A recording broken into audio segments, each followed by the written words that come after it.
We're live. Get to work. Get to work. It's Father's Day. What do dads do? They fix bikes. And today we're going to fix this Huffy. We got to switch the bars out. We got to put a seat on it. And then it's basically done besides some shop pedals. So we're just going to switch the bars because I really can't stand these bars. They're really annoying. And I've got some funky Huffy grips over there, and we'll see what we're going to do. I'll let you guys vote on the grips, but let's switch these bars real quick. No lagging. Now. Like now.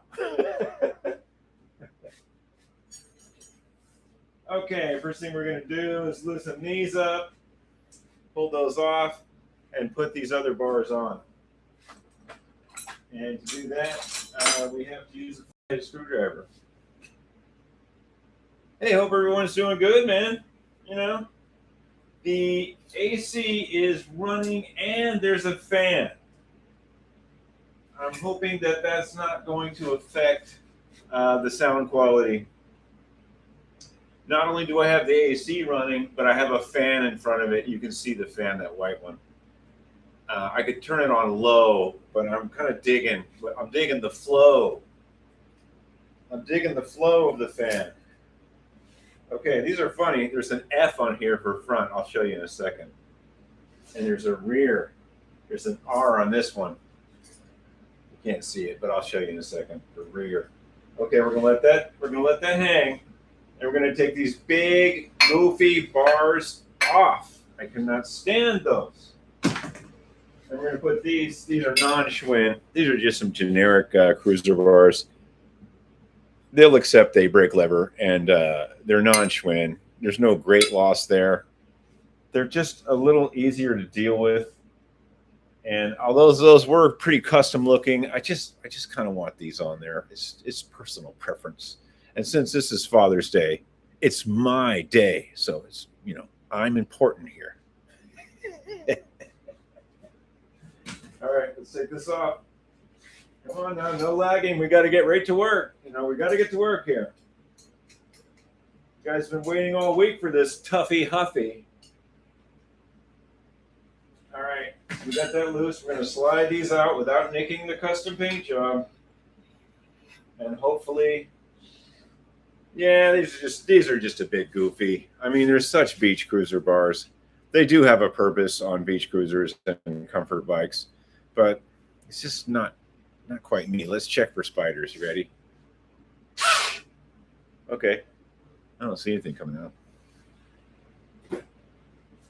All right, let's throw these in, and these are definitely not Schwinn. There's a little rust on the bottom. They're not too bad. We're gonna chuck them in there.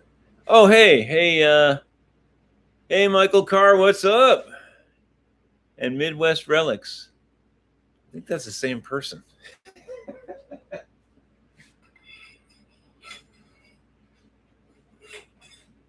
All right, they do fit. And I'm going to snug them up a little. And then there's a problem I'll show you guys. And if you've been following the Tuffy Huffy build here,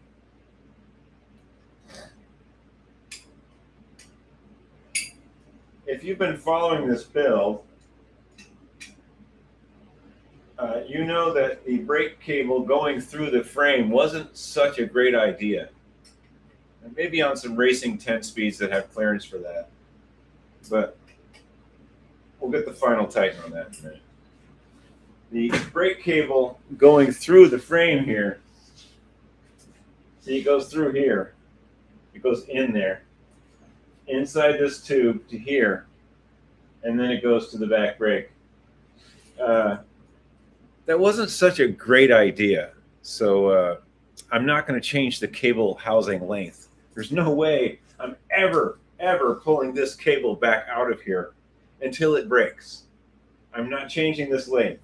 So whatever this is, whatever this comes up with right now is the way it's going to be. I'm not shortening this.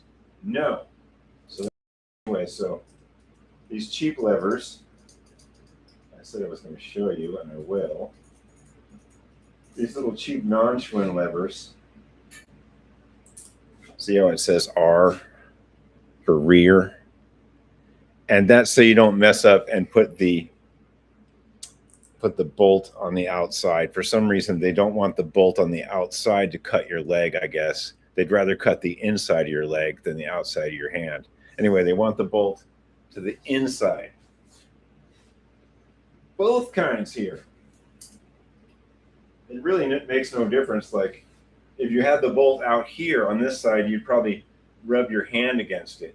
But on this side, you'd probably hit your leg on it. So I guess the reason is they figured that your hand is more important than your kneecap. Okay, I guess we're going to have to figure that one out. Hey, chime in if you know why they put the bolts on the inside on these levers. I know on motorcycles, they have, you're supposed to put, oh, maybe I can show you real quick. Anyway, there's a little notch here where the cable goes in. On motorcycles, you're supposed to be able to look and press the cable and make sure there's not a broken, frayed cable coming out of that notch. So they always say on motorcycles, you put the notch to the outside so you can look in and test the brake. Maybe that's why. Anyway, this one is stamped F for front, and I'll show it to you if I can get it over there. And this is for the front brake. And there's a little F for Faulknerian. Hey, man, happy Father's Day to all. We are doing it. And this one, oh, look at that. The bolt's on the outside. Huh. That's strange. Wow. I thought the bolt would be to the inside like this one.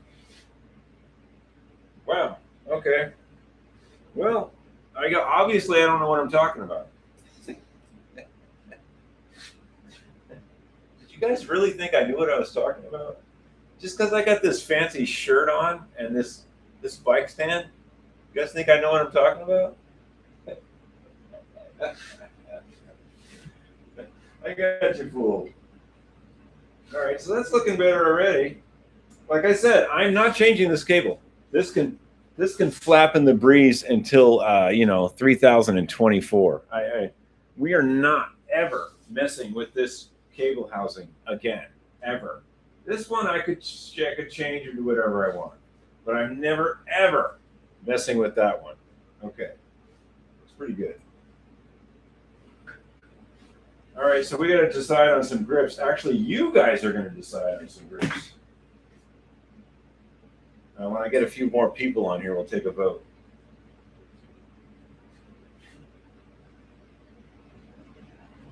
All right. That's good.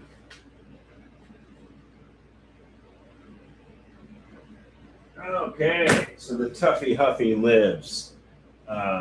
Let's run it through the gears. It's been a while. I don't even know if this thing's been sitting. And then you guys can vote on the grips. Okay. How many people we got here? We got like 4,000 people. Okay, we're almost ready to vote on the grips. There's like 4,000 people watching right now. Let's run this through. Let's move this Schwinn out of the way. Yeah, we don't work on Schwinns around here. Let's move this out of the way. We're just going to run this through the gears and make sure this shifter is still working before I get all excited and put things back the way they were. Okay.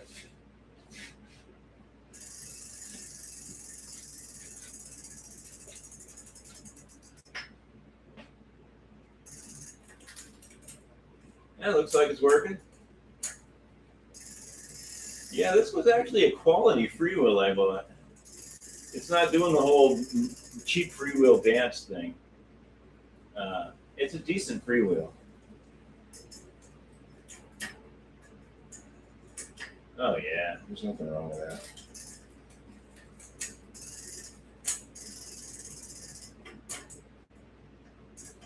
Okay, we'll leave it in second gear. So basically, let's vote on these grips. Since there's about 3,000 people watching right now, let's vote on these grips that we're going to put on this Tuffy Huffy. Here is option number 1, which I really hope you guys don't go for this.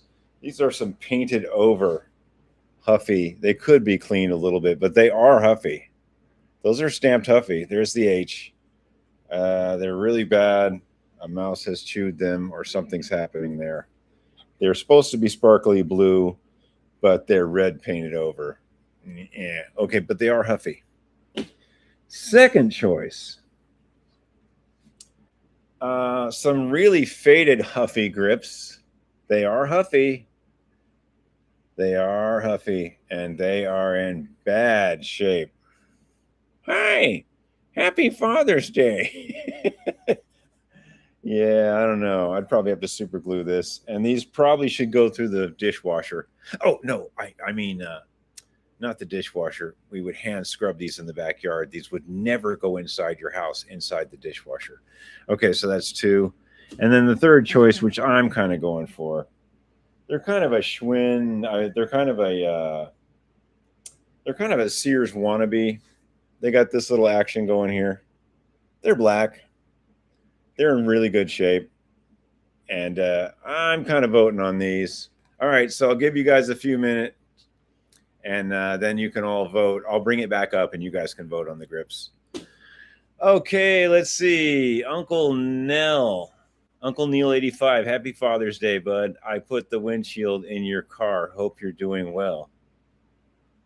Oh, yeah, man. You actually let me clean the mouse nest out of the Prius bottom part. Yeah, you were cool, dude. Thank you. Because most people would be like, no, man, I'm on a clock here. Yeah, you were cool. You let me clean the mouse nest out of there. That was awesome. Yeah, you rock, Uncle Neil. Yeah, I'm doing good, man. Steve Malone, what did I miss? Not much. We put some bars on this Huffy.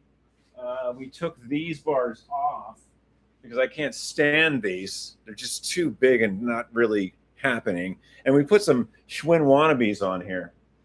And we had a little lecture about why these are stamped F and R front and rear, and why the bolts should probably cut your hand instead of your leg because they're such cheap brake levers. So we had a discussion. Well, I had a discussion about that.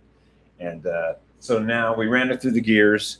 And then I explained about this cable. I'm never changing this cable because it goes through the frame. And that took me hours to get that cable through this cantilever part of the frame and up into there. And we're not changing that. No, that's going to be there until year 2080. So until I'm about 180 years old. So yeah. Okay, so that's all you missed. And now we're going to vote on the grips. And it looks like, yeah, Midwest Relics said to use these black ones because they're kind of Sears. Not quite. This is a Sears grip here. See how it says Sears on it? Unfortunately, I have one of these. But it really looks close to a Sears grip. If you look at these side by side, and these may just be a Sears bike that didn't get stamped. I'm not sure. They're pretty close. Oops. Let's turn it around the right way. Yeah, it's got the little nip on it, on the back there. I don't know. These might have been on a Sears bike. They're just not Sears script, but they're close enough. And so Steve Malone says Sears grips. And yes, Dawn Power Wash. Never put your bike grips in the dishwasher. I've never done that. Number 3. Yes, the black ones. It looks like it's pretty obvious. No one wants to put these terrible Huffies, these ones. Nobody wants those. Happy Father's Day. And nobody wants these because they're so nasty, but those are Huffy. These are Huffy grips. They have the little pokey thing there. And they're really hard to get off, unfortunately, because of that.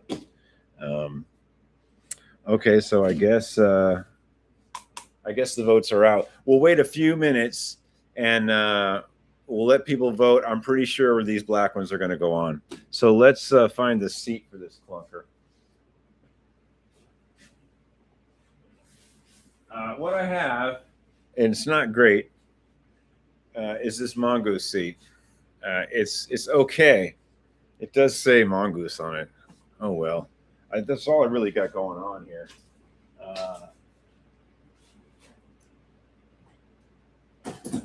Yeah, unless I was going to use. I had some other ones, but that's probably the one I'm going to throw on there tonight. I just don't see anything really happening with a special Huffy seat. If I had a seat that said Huffy on it, I'd put it on there. But yeah. All right, so let's put these grips on. It looks pretty obvious. No one wants me to put these. Nobody wants me to put these terrible ones on. Yeah, so we'll clean them out a little bit, with a little compressed air. So yeah, if you're just tuning in, if you're a first-time viewer, I don't usually do these on Sunday night. I had to go to a birthday party for a niece way out in Lake Lore somewhere, and we had to bring some cupcakes, and wifey made some really nice cupcakes, and that was one of the happiest 9-year-old girls I've ever seen in my life. So we had to do that. So that took precedence over your live feed on Saturday. I'm really sorry about that, but I do have a life, kind of. All right, so let's put these babies on. They look pretty good. All right.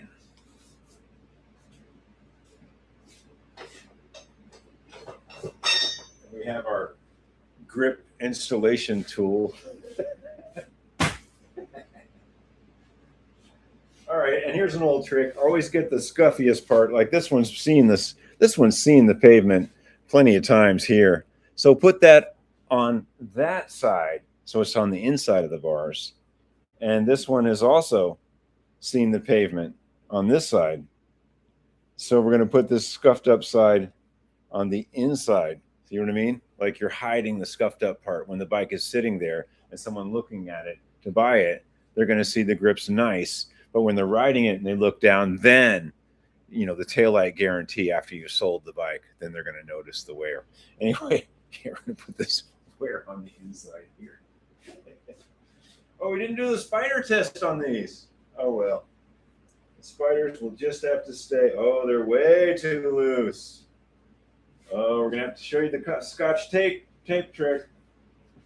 We're going to have to show you the trick.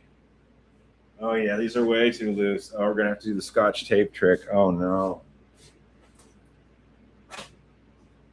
Looks like I have enough, barely. Yeah, we're going to have to show you another used bike salesman trick. What you're going to do is you're not going to tape the grip on. You're going to build up the surface of the bar to make the OD of the bar slightly bigger. These grips, for some reason, these bars might be English even. I'm not quite sure, but the diameter is not that good. So we're going to put some Scotch tape under where the grip goes, and then we're going to slide the grip on. Let's see if it works on this side. What are you guys doing way over there?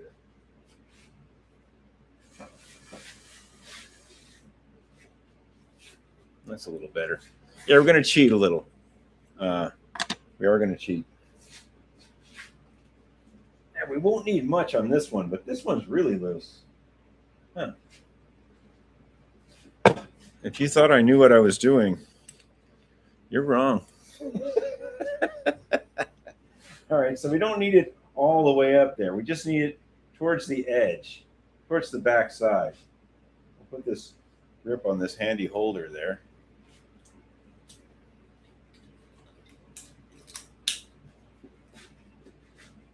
And we don't have a lot of Scotch tape, so we're going to be sparing. We're just building up the OD, the outside diameter of the bar.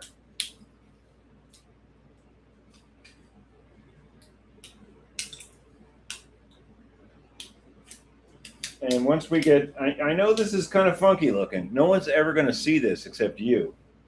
And the person that changes to better grips will see it. And then they'll say, why are these bars a little undersized? They must have been like for a Walmart bike or an English bike, or something's wrong here. But build it up pretty good on the ends, like a couple wraps on the end. And we're gonna just hope that's enough because I don't have a lot of tape here. Now let's see how this fits. Oh yeah, much tighter. In fact, I didn't even need all that. Oh yeah. Okay. Oh yeah. Whew. Yeah, you're gonna have a problem getting that off. See, just that little bit of tape built up the OD, and then you got it on there. Let's do this one. This one's really loose. Yeah, that shouldn't be that loose. Okay. Whew. All right. The verdict was out. We're gonna use these black grips, and I'm gonna tape up the OD. And don't trip over stuff. So we don't need to go all the way. We can start about a third, 2/3 of the way up. We can start right here. Because Scotch tape is expensive.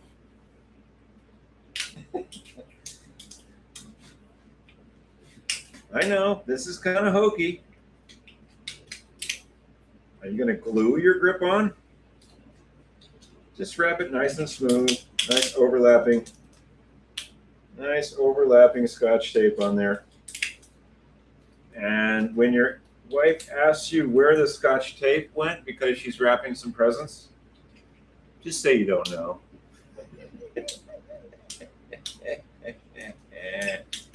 Just like you've never put bicycle parts and grips in a dishwasher, right? Never done that. I don't know how those got in there. Okay, couple wraps on the end. That's important, that end part. Okay, that's probably more than enough.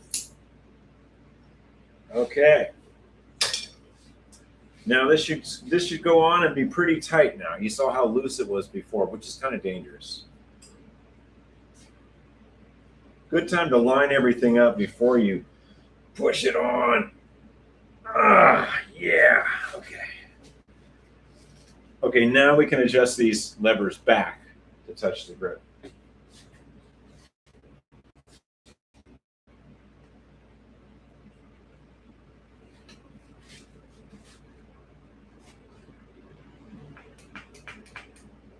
Okay, looks pretty good.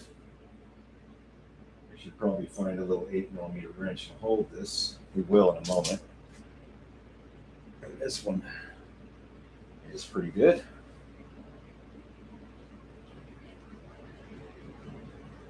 Yeah, that one tightened up. That one spun. Let's hold it with this little wrench here. There's a bolt on the other side here. Don't really like these levers too much, but I'm not going to use a set of Schwinn levers. I'm really low on them, as you'll see when we work on that other Schwinn. Oh, we're not working on Schwinns tonight. I forgot. I'm going to have to put my Huffy racing shirt on. Okay, we have a very cheap bike stand is what we have. Okay, that's good. I like it. Black grips on the yellow and black frame. They're not Huffy, and I showed you the Huffy grips I was giving you guys the vote on, but you know, I'm never going to change this cable. It's just going to stay the way it is. That cable can flap around until, you know, 2890. Okay, the next problem is these back brake pads. They're just some shop used ones I threw on there. We're gonna have to come up with something better for these back brake pads. A, they're almost touching the rubber of the tire, and B, they're just some mismatched junk I threw on there. So let's spin it around so we can get a better view of this terrible brake system I have, which is absolutely horrendous. I need a better stand. Okay, let's spin this around. You guys ready? Huffy, America's lightweight. Okay, that's good. Okay, the Tuffy Huffy. Well, you guys voted. I counted the votes, and there was 3 votes for the Schwinns. We're going to work on 2 Schwinns. And there was 3 votes for the Tuffy Huffy. And then there was 1 vote, and somebody said, I'd really like you to work on something besides Schwinn for this time. Maybe J.C. Higgins or Sears or J.C. Higgins, or I know J.C. Higgins was in there. Columbia or J.C. Higgins or something. And in that comment, I said, oh, so is that a vote for the Huffy? And he didn't get back to me, but he did say that he didn't want to see Schwinns worked on this time around. So it was like a half vote. So Schwinn folks, you lost by a half vote. So remember, you got to vote. I check everything before the live feed. I make sure you guys get what you want. So next time I'll have my Huffy racing shirt on. Is there such a thing as a Huffy racing shirt? I'm sure I'll find one. Anyway, these suck, and they're just on here to see if this brake was even going to work. The brake needs to be tightened up, and we're going to take these pads off, and then I've got some other pads we're going to try. These are really close to rubbing on the wheel, actually. Let's switch them out.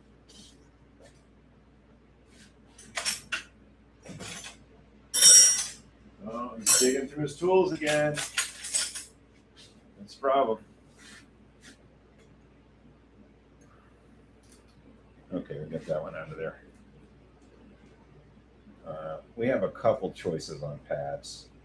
So if we get these pads right, and we find some shop pedals that are laying around the shop, then we will take it off the stand and put the seat on it and kind of just kick it to the side. I can't test it tonight, obviously. I can't bring you guys along with the computer. Well, I could try, but that's going to be kind of hard. I haven't mastered the ride with the phone on live feed yet. Maybe someday when I'm a big timer. Yeah, okay. You guys can't wait to see that. Watch Faulkner fixes all crash. Okay, so let's take those off. That is definitely loose. We got to tighten that up. And as you can see, this was just a really old, beat-up Weinman pad from some 10-speed. It really should just be thrown in the trash. But I keep these around just to mock things up. You know, like when I don't have new pads, I'll just put these on to kind of mock things up. Like this pad is absolutely not something you would want to use, you know, but just to mock it up, you're fine. Okay, so let's tighten this brake up. It's definitely got something going on here.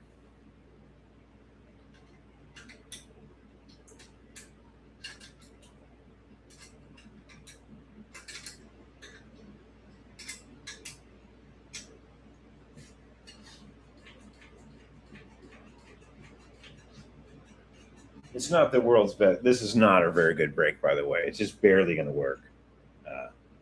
It's big enough to work. And what I had to do, I can disconnect you guys for a second, and you can see the funky welding I had to do.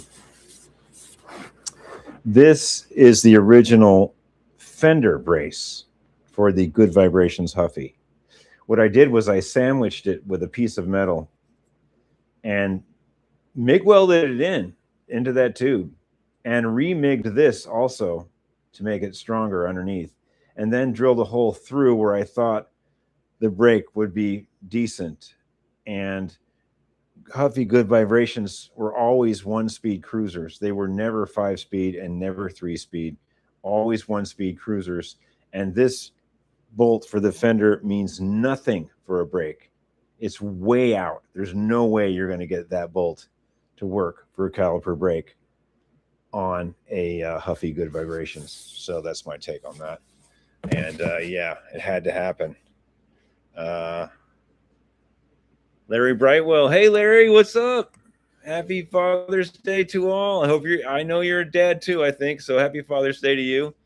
Yeah, we're just trying to, everybody voted on the Tuffy Huffy. So I forgot to wear my Huffy racing shirt, so I'll see what I can do to find that. And we were trying to find some funky pads for this.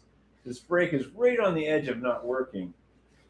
I think with some pads and maybe adjusting the, oh, it's loose here too. Look at that. Okay, we got to adjust that. And how you do that is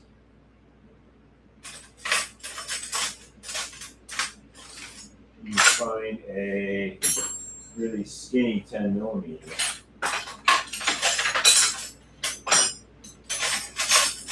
And you find another non-skinny 10 millimeter. It's a 12. Okay, so how you do that is you find a really skinny 10. I actually have ground that, obviously. Somebody with a little impatience ground that. And then you find a normal 10. So you tighten this one. You tighten that one a little bit until the brake starts to move pretty good. Like both of those are moving pretty well. You don't want to tighten too much. I hope I put some grease on this brake. You know, I don't think I really ever greased this. Let's take a quick look in here and make sure there's grease here, because it's acting kind of funky. Like this one's moving more than that one.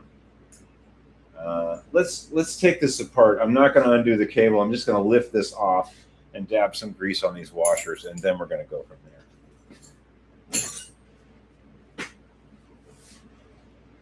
Yeah, it's acting kind of funky. And yeah, I need to get a better BMX brake. This is just a really cheap brake for like a kid's BMX bike. But if I went and got a better one, like an actual, right now we're going to undo the spring. We're just going to pop that off. We're going to leave it all as a unit. Oh yeah, this is not greased. Yeah, somebody was pulling a fast one that day. There's a little plastic washer in between the two pieces. And it looks like Faulkner Fixes All was moving a bit quick that day. Yeah, he didn't grease anything. Okay, so we're gonna put some grease on that. And make sure this spring is even. And it kind of is. Oh, that's the main problem. This spring is bent really bad on one side. We're gonna bend it back. Okay, we kind of evened it out a little bit.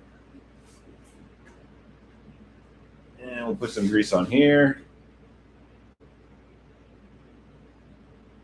And then that goes on, right? Okay. Grease for everyone. We're going to put some grease on that part there. I'm going to put a little grease on this plastic washer, spin it around. And that's probably more than enough grease on there, but you know what? We're just going to make sure. I'm going to put a little bit on the back side of this. And Bob's your uncle. Now we got to put the spring back on, and it should be pretty easy. But you know what? Let's put this on.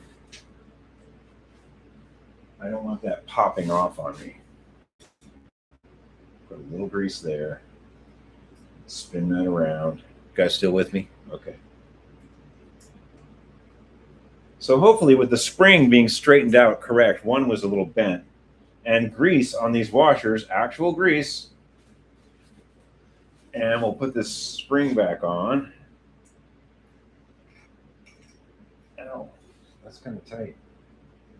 There's one side. There's the other side. Okay, so now that's better. That's moving more. This side is moving more. It's still a little bit more springy on that side, but I'll take it. This is moving. That's good. All right, let's put the adjustment on it. And like I said, you need that one skinny wrench and one fat wrench. Well, not fat. Fatter. Okay, so here's the skinny wrench. Here's the skinny wrench right there. I'm going to tighten that up until I think it feels good. Okay. Somewhere around there.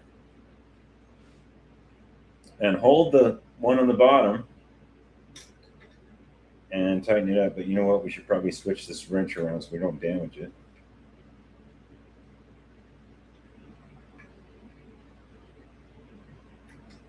Okay. Still a little tight. Look at that.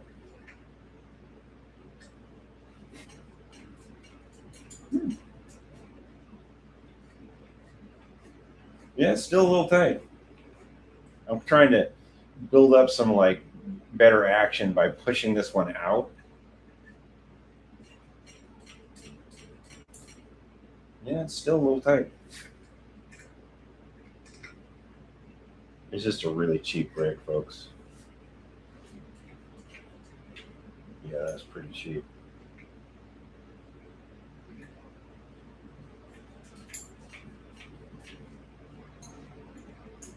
Yeah, that is not the world's best brake. In fact, I just bent. I can see. I just bent the spring. I can see the spring kind of got bent again. Yeah, there it goes. Okay. Well, I think we need a better brake. Okay, we could try to pop this spring out and bend it back again. Let's try that. I don't have a really good feeling about this brake. It's really cheap.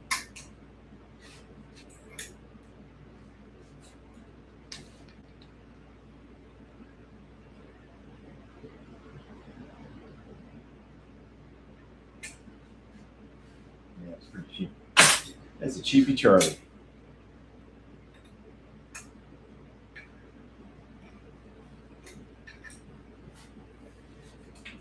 Yeah, okay. I think we're just going to put some pads on it. It's just really not a very good brake.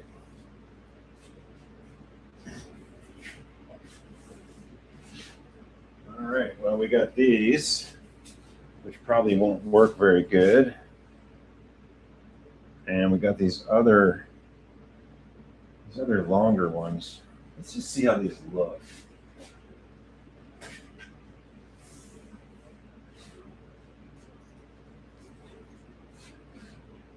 These are just some generic mounting pads. I'm hoping they're low enough to deal, make it happen.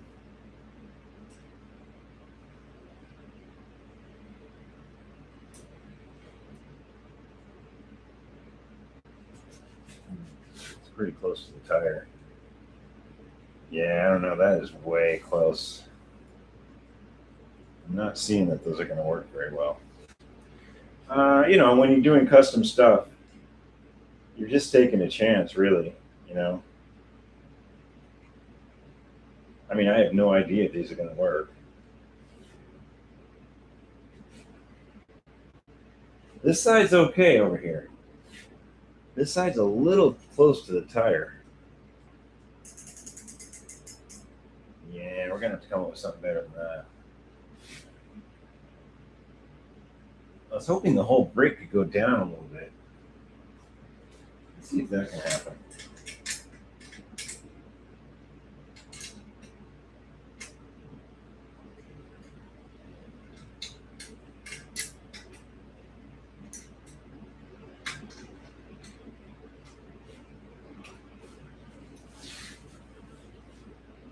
There's grease everywhere.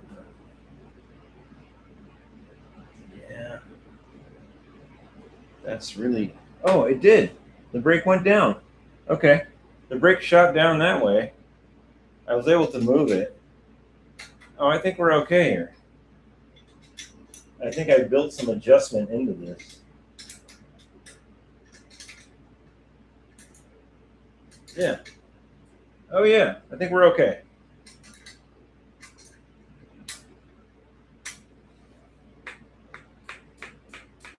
Yeah. All right. Let's get in Allen and tighten these up. It's just below the tire. I think we're okay. I think we're going to do just fine on that. And then we'll put a seat on this and kick it to the side. Maybe put some pedals on it.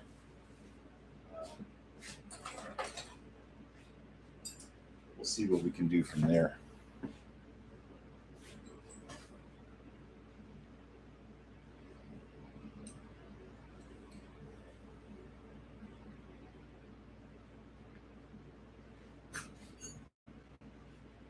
All right, let's tighten these up. Yep, the people voted. They voted for the Tuffy Huffy. And here it is.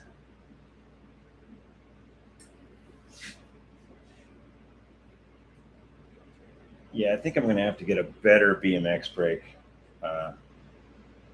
This is a really cheap one, and it's out of pressed steel. And they have some bigger aluminum ones that won't flex as bad, and I think that's the way to go. But for now, we're okay. Yeah, we got brakes.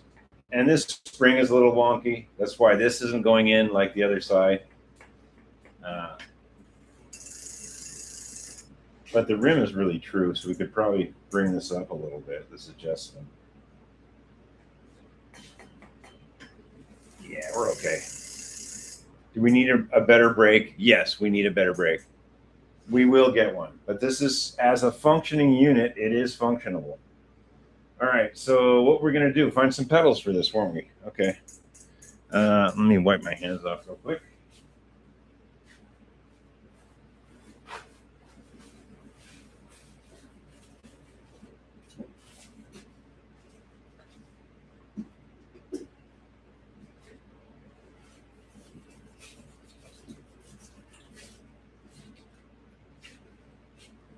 Okay, let's find some pedals, and we'll probably kick this off the stand.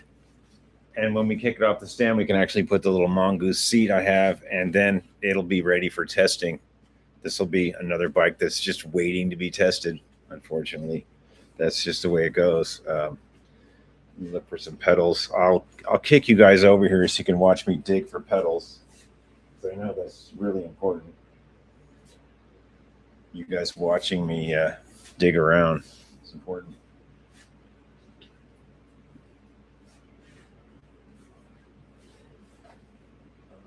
Let's see.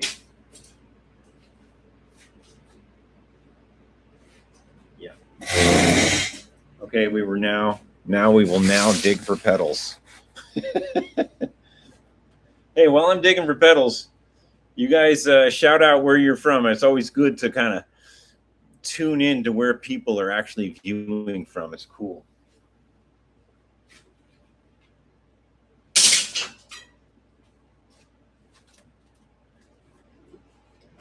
Let's see. I had some pedals up here.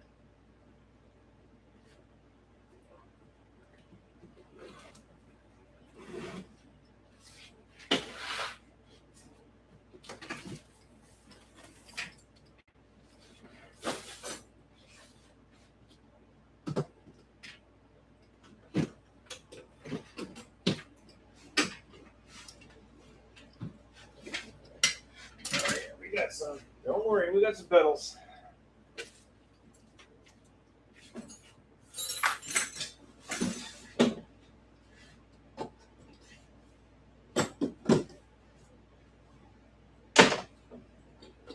They're not good pedals. They are not good pedals. Wow. Okay.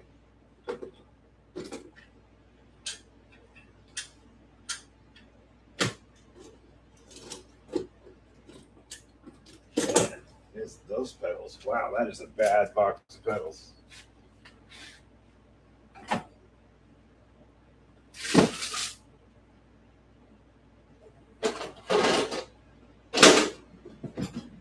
Oh, here we go. Okay, I found a decent set. I think we're just going to throw these on. Yeah. Oh, you guys were way over there. Yeah, we're going to throw these on. They're decent. They're just used pedals from like the 60s. I think they're Union. I'm not really quite sure. They're okay. All right, let's throw these on. It's been a while since I've had this bike. Has been down in the basement, so let's get the pedal tap and just make sure before I put these in that everything is hunky-dory. Yeah, let's just spin the pedal tap in by hand, left and right.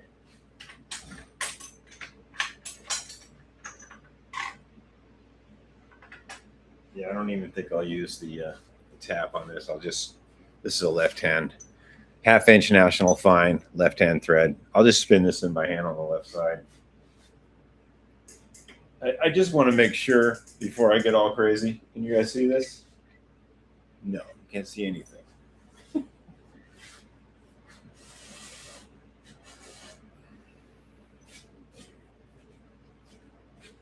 Can you guys see now? Yeah, you can see. So this is a left-hand thread, and it's on the non-chain wheel side, which is always left-hand thread on American bikes. Almost on all bikes, really. And so I'm going to try to pretend like I'm loosening this, and it should go in and be nice.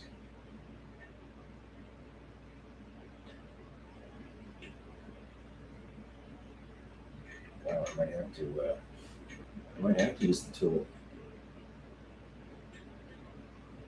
Yeah, I might have to use the handle.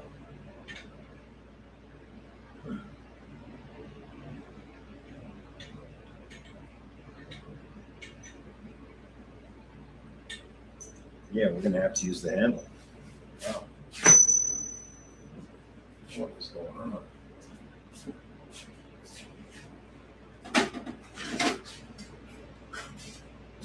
Good to have things set up, you know. All right, here's the handle. And this is left-hand thread. So we're gonna go counterclockwise on this other side. And if that doesn't work, we might have to go in from this way. I'm really glad I checked this because the pedal probably wouldn't go in. There must be some crud in there or something.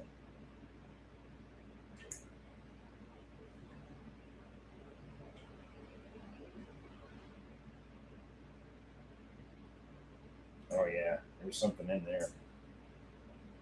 Yeah, there was something in there. There it goes. You probably put some grease or some oil on this when you do this, but I'm pretty confident we're okay. Yeah, I'm really glad I checked that. I don't think a pedal would have went in there. This has been in the basement for, oh, I don't know. I think this was a year old. A year ago I started this, 6 months. Oh yeah, there's some crud in there. It's falling out. It's coming out. Wow, I'm really glad I checked that. Always check if you have this tool. Yeah, this has been sitting in the basement for... there's so much crud on that, I'm just going to keep going. I'm not going to back it out. I'm just going to keep going. I don't want the crud to go back in, so I'm just going to keep going counterclockwise and bring the tap out that way, and then I'll show you what's on the tap. I'm really glad I did that. Oh, some stuff's falling off, but you'll get the idea. I'll show it to you. Yeah, this was sitting in the basement probably 9 months without pedals in it. And you know, there was stuff on there. You can see all that stuff. So for the right-hand side, it's a right-hand National Fine 1/2 inch. And this is a left hand. You can find those right-hand taps almost anywhere, but you got to order this one. These are really hard to find.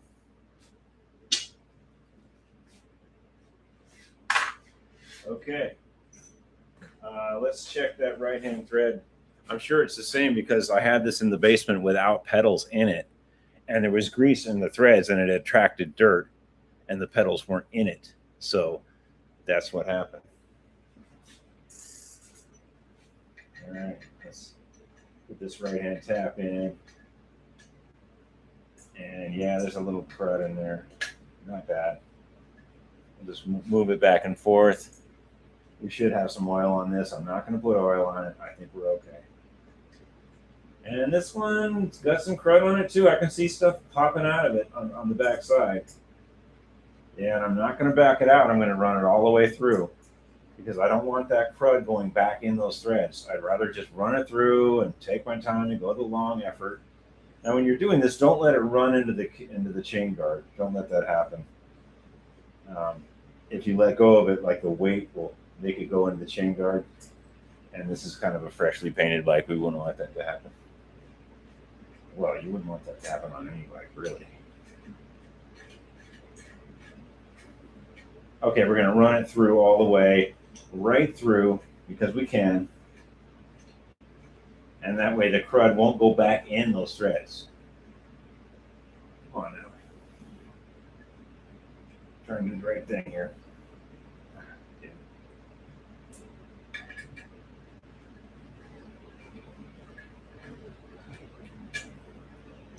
Okay, so we ran that all the way through. I didn't bring it back out. I'd rather have that crud, not as bad as the left, but there's some stuff on there. I'd rather have that crud just go out and fall out. Okay. So we can put these nice pedals on now. These shop used, you know, from the 50s or 60s. These are in good shape. Yeah. Let's see. Who's here? Oh, that's a new one. Loki Hari. He's singing in from the Netherlands. What are you making? Oh, we're working on the Tuffy Huffy. Yeah. People voted. They'd rather see me work on this Tuffy Huffy, which is a 78 or 9 Huffy good vibrations. And no Huffy good vibrations ever came with 5 speeds. This is all custom. The brake cable goes through the cantilever frame, back to here, to the brake. The shifter is a welded on tab from a Schwinn bike with the 5-speed shifter here, which goes down across to a little 3-speed wheel, back to the, and everything works. That the hard part's all done. You know, hard part's all done. Yeah. Okay, so let's put a dab of grease on these threads and put these shop pedals in. And then we're going to put that mongoose seat, because that's what I got. I hate to put a mongoose seat on this, but at least I'm not wasting a Schwinn seat. Plus, this diameter of the this diameter of this stem won't allow a Schwinn seat unless you mess with the innards, and we're not going to do that. Not tonight.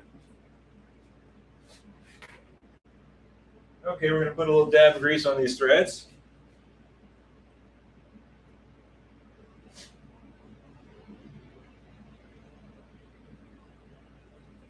All right, we're doing good.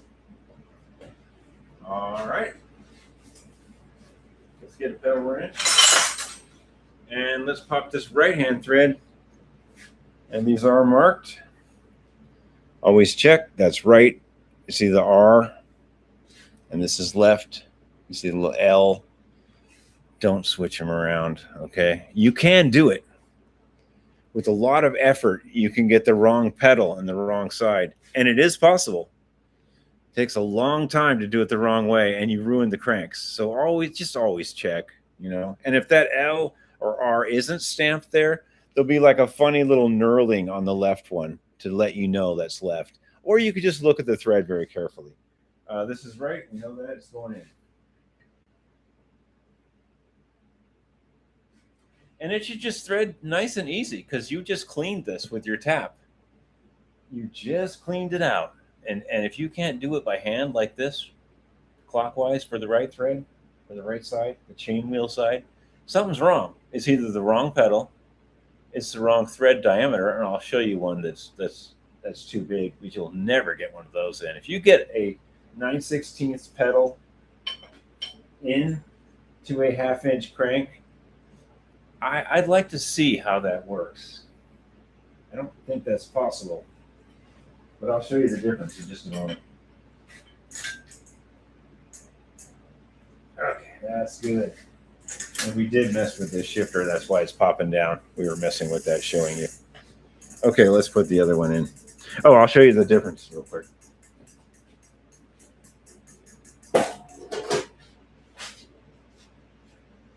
Yeah, this is 9/16 here. You see that big, fat, stubby? That's for most European bikes, French, Italian, English. Anything with a 3-piece cotter crank, or even some aluminum 3-piece cranks, have the 9/16 thread. If you try to get this in that, you're going to have a rough day. It's noticeably bigger. Okay, that's bigger. It's 9/16, and this is 1/2-inch. If you try to get that bigger one in the 1/2-inch crank, just, you know, let me know you did it, because I'd like to see a video of that. Okay, let's put this left one in and quit jibber jawing. Oh, hey, Michael Love, what's up, dude? Hope you're doing good. Hey, happy Father's Day, Michael. Hope you're doing well, man. Okay, left-hand thread, we're going counterclockwise now. We just used our pedal tap in here. We know it's good. It's going right in. Nice and easy gravy. If you're fighting with it, something's wrong. You're cross-threading it. You didn't tap it out with the tap. It's the wrong pedal in the wrong hole, you know. Or you're trying to get a 9/16 pedal in a 1/2-inch crank. I don't really think you're going to be able to do that, but you're trying and it's not going in. I'm not quite sure. You have to be nice with pedals. You know, I'm just being nice with everything, making sure this was tapped out.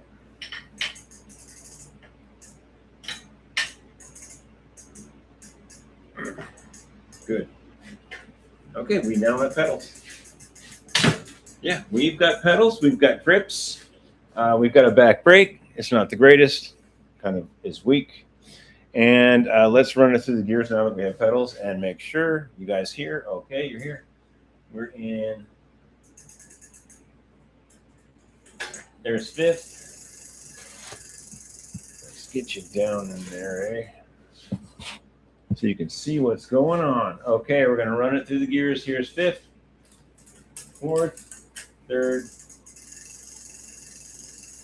second, and first. And the freewheel is a decent one. It's not hopping around.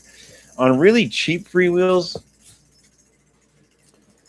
when you coast, even though the freewheel's new, it does this weird.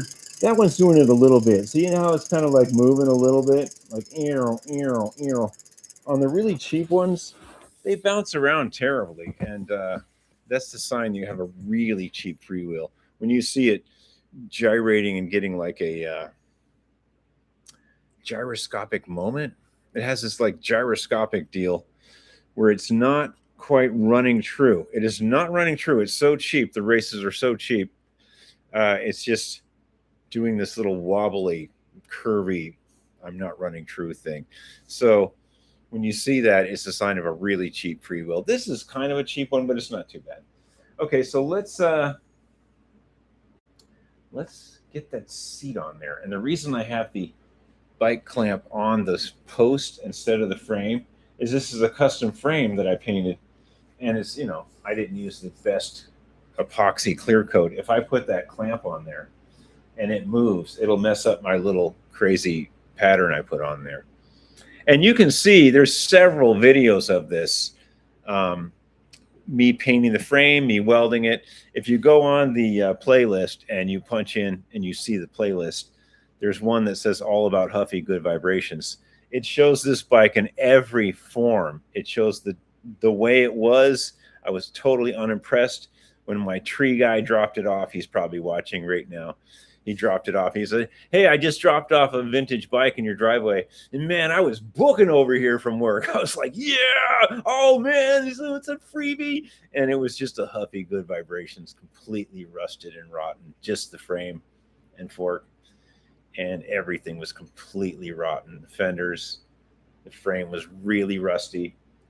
And the graphics on the chain guard were gone just about. And I was like, oh man, it's a Huffy good vibrations. I raced home from work to see this, to get this. Anyway, I made the best of it. And if you go back on the playlist, you'll see every aspect of this and how far it's come. All right, so quit jibber John. Let's get it off the stand and put this mongoose seat on it, because that's what we got.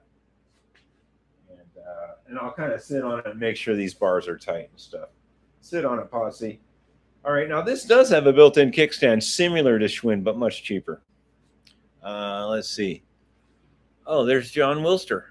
Hi from Peoria, Arizona. Where is that anyway? Is that near Apache Junction? Where is Peoria? Is that Flagstaff? Outside of Flagstaff?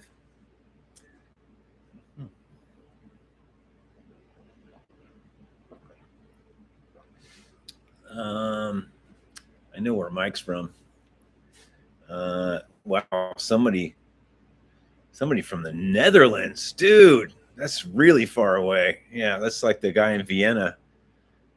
I think he went out with his buddies. There's the guy that always says, "Oh, my buddies, I stayed in tonight. My buddies, they were going to go out partying." Oh, Venezuela. All right, man. Dude, we got worldwide prestige here, man. I'm reaching out to people.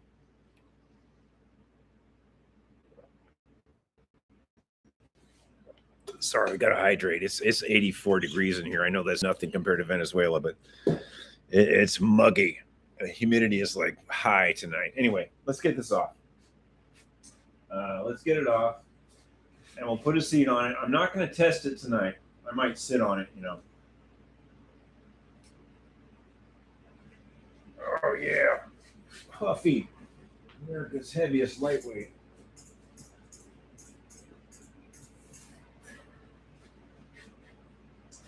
Okay, it's looking pretty fly, actually.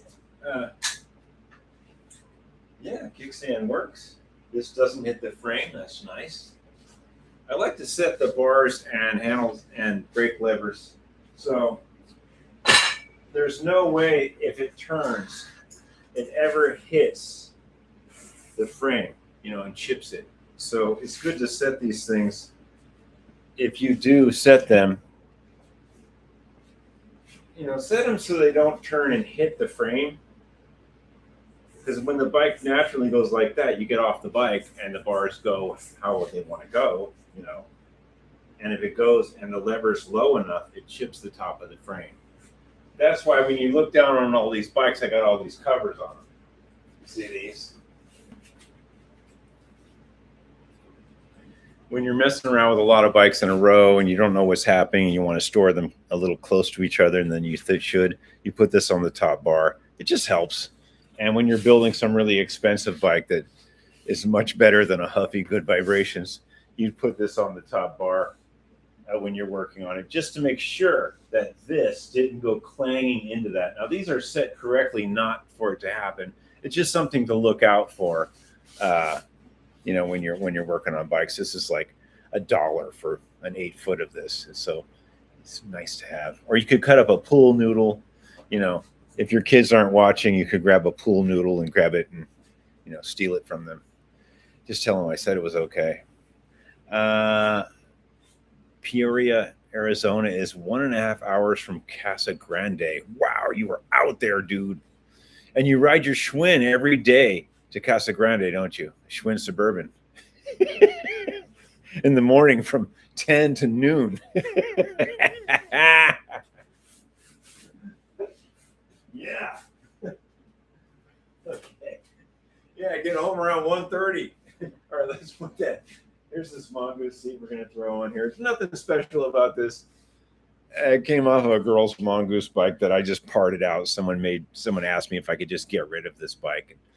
So I took some goodies off of it and I pulled a part switcheroo on it, and I put a seat that was in worse condition.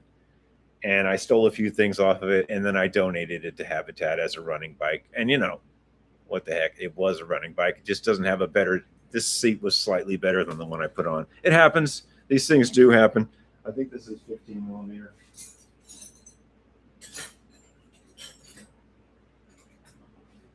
That's close enough. Okay, we're going to take that piece of junk off. And... you're going to put this piece of junk on, and then we're going to put this Huffy Vibrations to the side until I have time to actually go test it. Actually, I think I'm going to order a Huffy racing shirt first. Gotta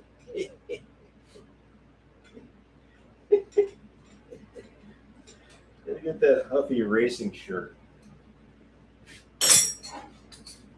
Yeah, Huffy racing.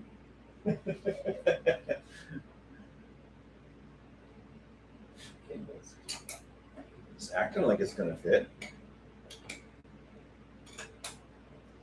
And you know, these cantilever bikes, you're never really going to get much leg extension out of them. So if you find a post that goes up a ways, that's the only way you're going to get any leg extension, is to find a decent post. You're just not going to get the extension that you need as an adult. Cantilever frames are great, but they were basically made for kids. I mean, well, you just got to realize that yes, you have a 55 Corvette Schwinn and it's beautiful. And even with an exerciser seat post or a Schwinn Stingray seat post, you're still just not getting a lot of leg extension that you need. Yes, it is just a cruiser, and this bike was specifically made to have one speed only. and that's the way it was. And I think this is the very first time I've ever sat on this bike after I've done all this work on it. It feels okay. I want these to be down a little bit more. Yeah, I think we're gonna loosen this up a little.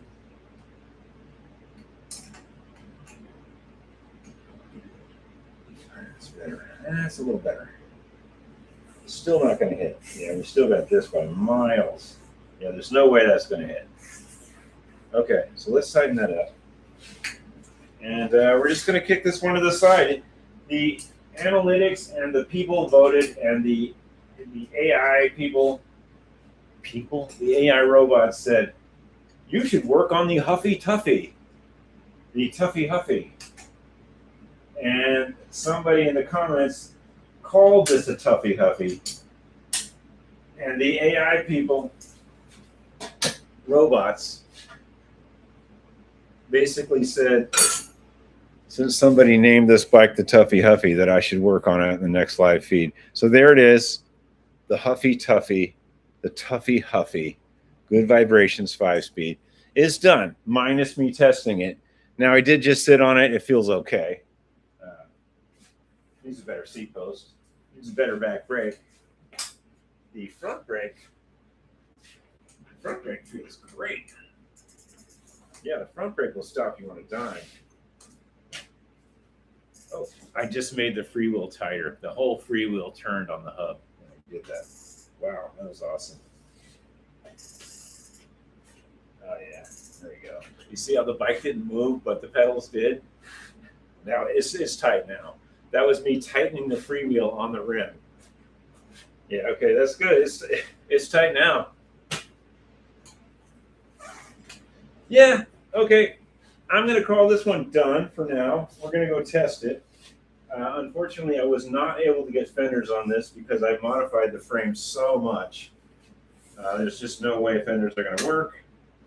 But we are looking at a complete modified 78 to 9 good vibrations in all its glory. Woo! And no, I'm never, ever going to change this cable. It's going to stay exactly the length it is. It can stay there for hundreds of years. It's just going to be right there, riding on top of that or not. I don't care. Never messing with that again. You look back at those Huffy videos when I'm trying to put that cable in, and you'll understand. Okay, you know what? We got a little time. Going on to the actual business of Faulkner Fixes All. What Faulknerians tune in for is Schwinns. That's right, Schwinns, right here. Yeah, this is what Faulknerians tune in for. Where is it? It's over here. Anyway, let's get this over here.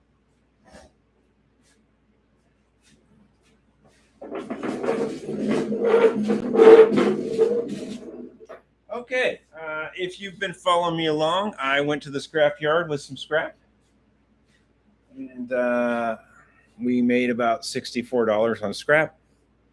And then I went directly to Hearn Cycles and tried to get him down to $35 for this bike, and he said no. So it was about $44. I think I owe him $1 still. This is a 70. What is that? I forget what that is. 73, 74.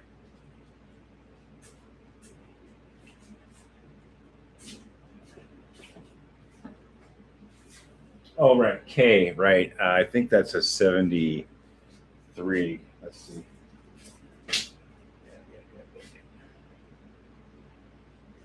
I think it's a 73. 65, A, B, C, D, E, F, G, H, no I, J, K. It would be 9. 60, 74. I believe this is a 74. Yeah, or 73. I think it's a 74. All right, let's get on this.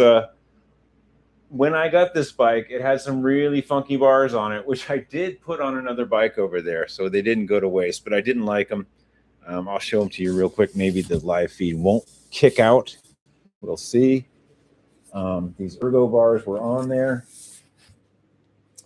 These bars were on there, and the stem was bent. So I put them on this Japanese Schwinn because it doesn't really matter. And I put these Schwinn grips on there too. So that's good. I mean, at least we were able to use them. The stem itself that was in this bike was a 10-speed stem. And this is not a collegiate sport. It is a normal collegiate. It's 5-speed. It did not have the sport emblem on the chain guard. It's just a straight collegiate, and that means upright bars. So we're going to do the right things, and we're going to put upright bars on this and a correct stem. And we did find a washer as well, but there's no room to use it. So I'm going to save this coveted washer. I'll show you in a minute.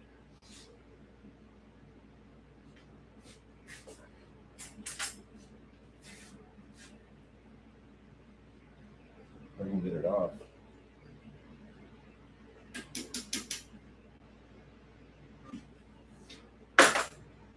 And we can't use that washer on there.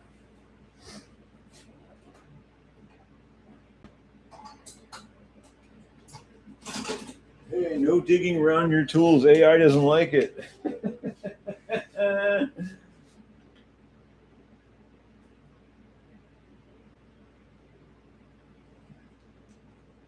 Yeah, we're gonna. These washers are really hard to come by, so I can't use it on this. I don't know why you can put it on. There it is.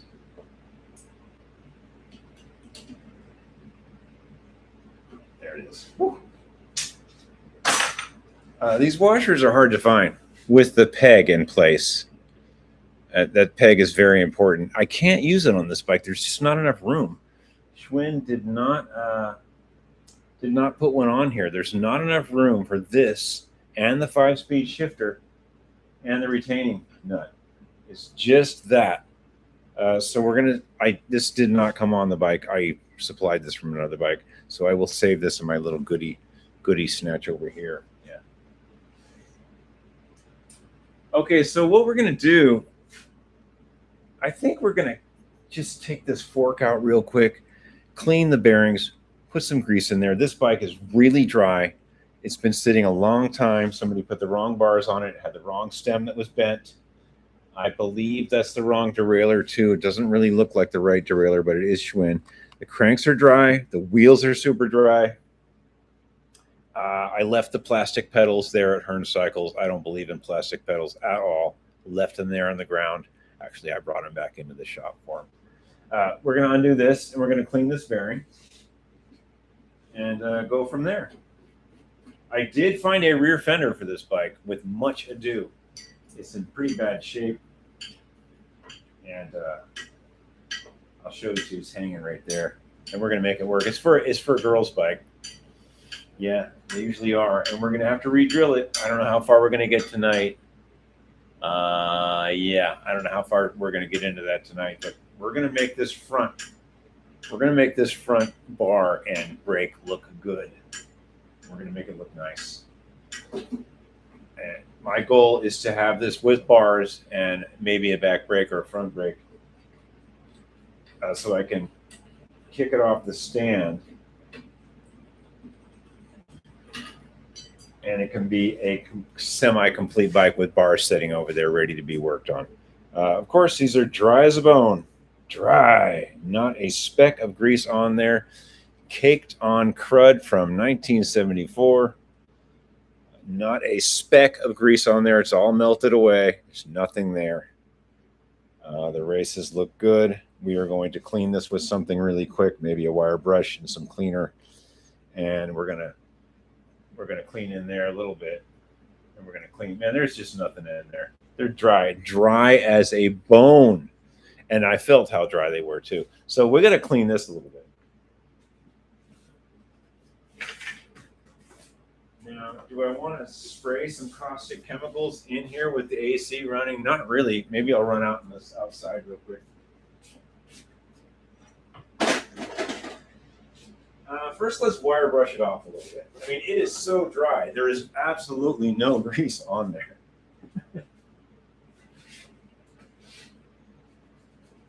Oh yeah, that might do something.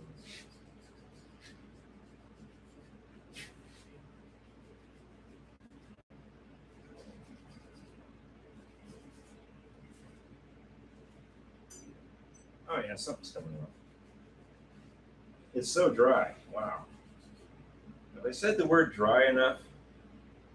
Yeah, that old dry grease just came right off. It just flaked right off.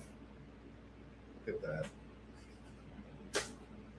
Yeah, there's nothing wrong. We caught this in time. See, no one rode this bike dry. I did. I just rode it a few feet to check the frame at Hearns. I wasn't going to ride it around like miles and miles. I knew everything was dry. Anyway, yes, that's nice and clean now. It was so caked on. Oh, there's a little bit there. We're going to spray it with some stuff. I think I'm going to step out the door and spray it this time, because last time I did that, it was kind of not the thing to do in here.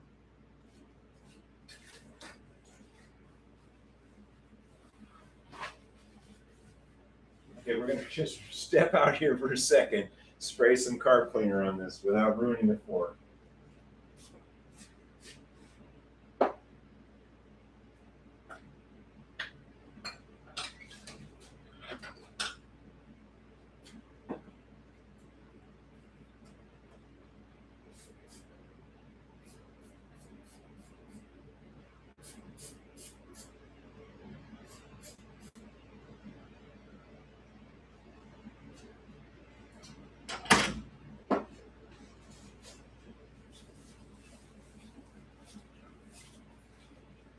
Yeah, that worked out good. We just sprayed some Behrman's carb cleaner on this, but we were outside. We were technically outside. Okay, so that's nice and clean now. Nice and shiny. No pits. No damage. Yeah, we caught this in time. This is important when you get a bike from the flea market, or like you just find one, someone gives you one and it feels kind of crunchy. Don't just hop on it and ride it around. Go through it. Oh, hey, Hairbag. What's happening, dude? Right, you're from Michigan. That's right. We're worldwide tonight. We got Venezuela. We got Netherlands. We got Larry's from, somewhere near Hickory. No. Hickory, North Carolina. Am I wrong? Okay, so we cleaned that up pretty good. These are okay. They're just dry. So once I clean this out a little bit, man, these are really sticky and gooey. We're gonna have to put something in there.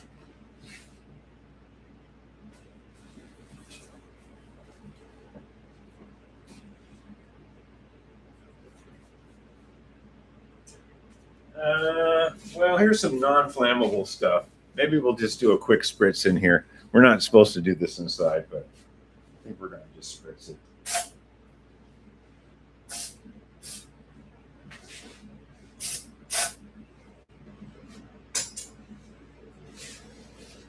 Not advisable. We've got to get this clean, though, and it is gummy. That's nasty. So yeah, when you find an old bike, the worst thing you can do is test it. Go through it first. Feel what the headset's doing. Sit on the bike and just move the headset a little bit. And if it's sticky and gooey or something's not right, you'll feel it right away. And if the wheels have like baked on grease on the hub, and I'll show you what I mean in a second, don't ride it. Take the hub apart. Oh yeah, it's clean as a whistle up in there now. Yeah. Okay, those cups are clean, guaranteed. And this is the next one. And this could definitely use a spray.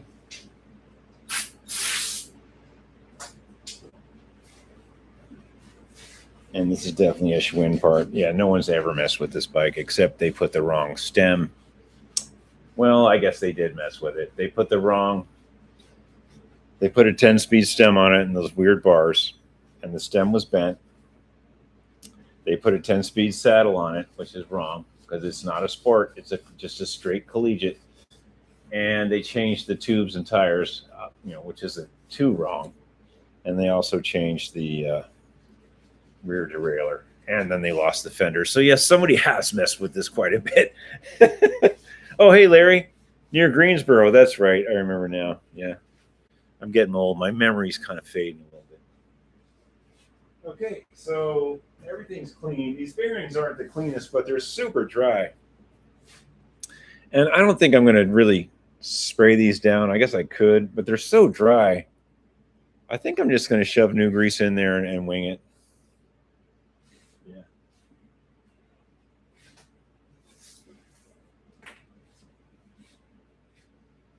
All right. Put some new fresh red grease in here. That's what we do. We're not working on a Huffy anymore. We're done with that, folks. Okay? Okay, AI computers, the Huffy is done. Okay, so no one can vote on that anymore. The only thing you can vote on that is if you want me to test it ahead of a Schwinn. That's not going to happen. There's 2 Schwinns to test that are ahead of that Huffy. So I don't think you guys are going to vote on that. You're just going to have to deal with life. Okay, I'm just kind of packing these in here. You don't need gobs, but you need a little.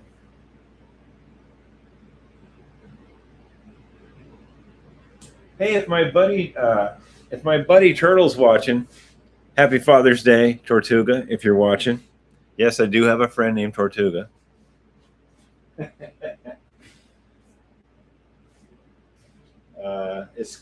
It's his nickname. He's really a fast guy.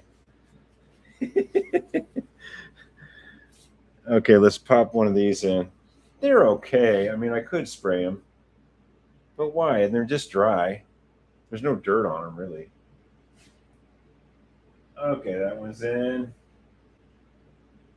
Now would be a great time to convert to that other system I like, that I've converted a lot of these bikes to, that has the spinner on the top, but I don't have any.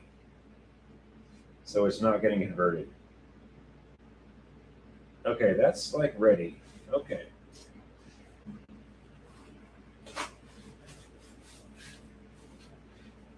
Okay, so we did the right thing. This was gooey and sticky and dry, if it could be all those things at once. And we also, since we had this out, we just checked for freeze damage. No water got in here and exploded this tube when it froze. This bike was stored inside or in a warmer state. I don't know. There was a sticker on here from Oregon.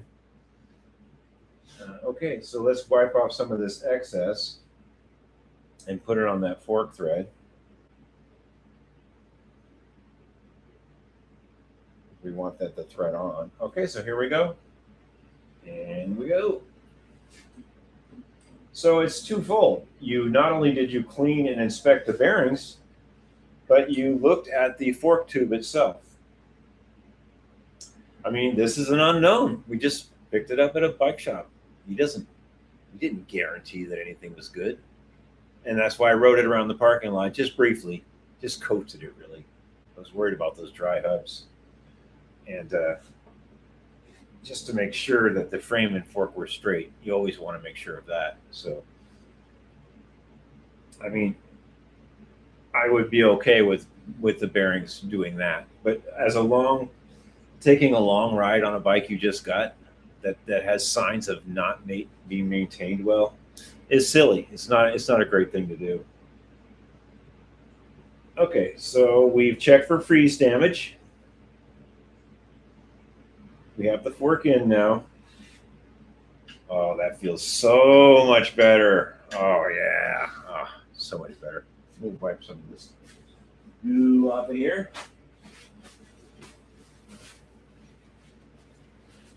Try to get some of this excess off the chrome areas.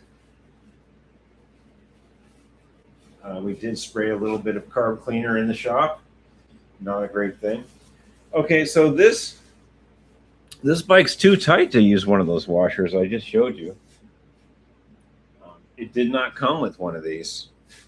It did not come with that. It can't have it. It can't have one of these washers. There's not enough room. Schwinn was really getting skimpy on the tubing that year. You know, they were, I mean, when you make 1 million bikes, I guess, you know, an 1/8 inch of tubing adds up after a 22 footer or something, you know. Okay, I gotta hydrate. I'm losing it here. And then we'll put this shifter back on.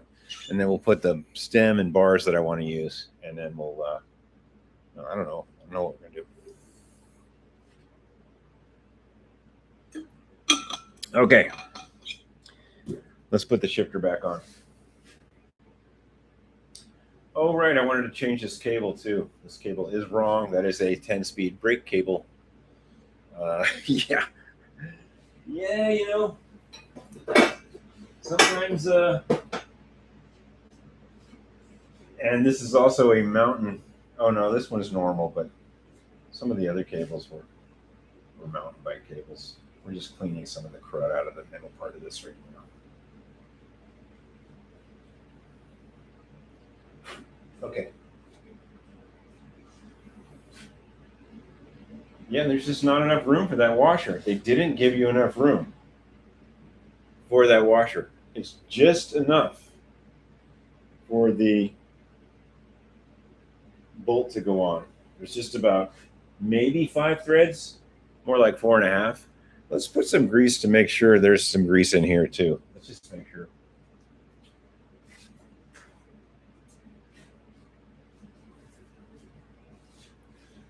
Yeah, we're just going to make sure because there's no washer there at that point. It's all about this surface resting on that 5-speed shifter, doing it all.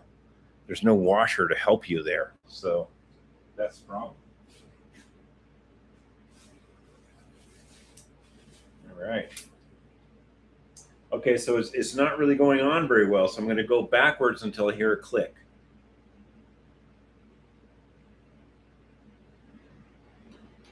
There's the click.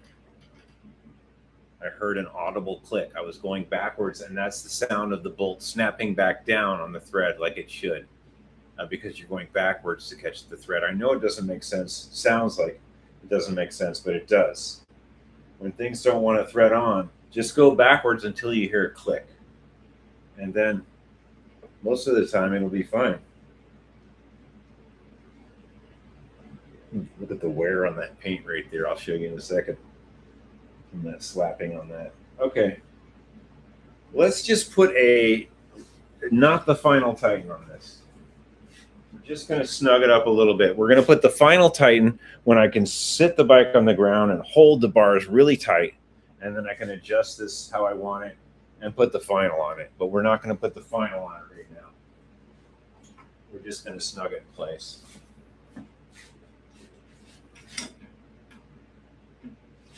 And that's too tight anyway.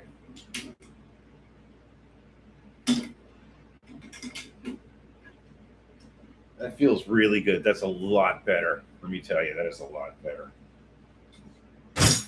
Okay, right, here's some Schwinn bars. These are dated. These are correct for this bike, but they're the wrong year. These are dated 67, and there's a bunch of chrome loss right here. So yeah, these are incorrect. You know, 68, 69, 70. They're what, 7 years too old. But the chrome on the top is decent, and they're not bent. Yeah, there's a gash right there. You know, there's some issues, but they're the only bars I have that are upright bars for this bike, and this is dated. This is the correct stem. This is not a 10-speed stem. It is the correct stem for this bike, so this shifter will still work. The 10-speed stem, it shoves the bars down like way here. They're okay, but the correct stem for this bike the shifter won't hit the bar. And it won't hit the bar on the other ones too. It's just the way the bike was designed. The bars need to be exactly from this position to here, not down like a drop bar stem. I can show you the difference in a moment.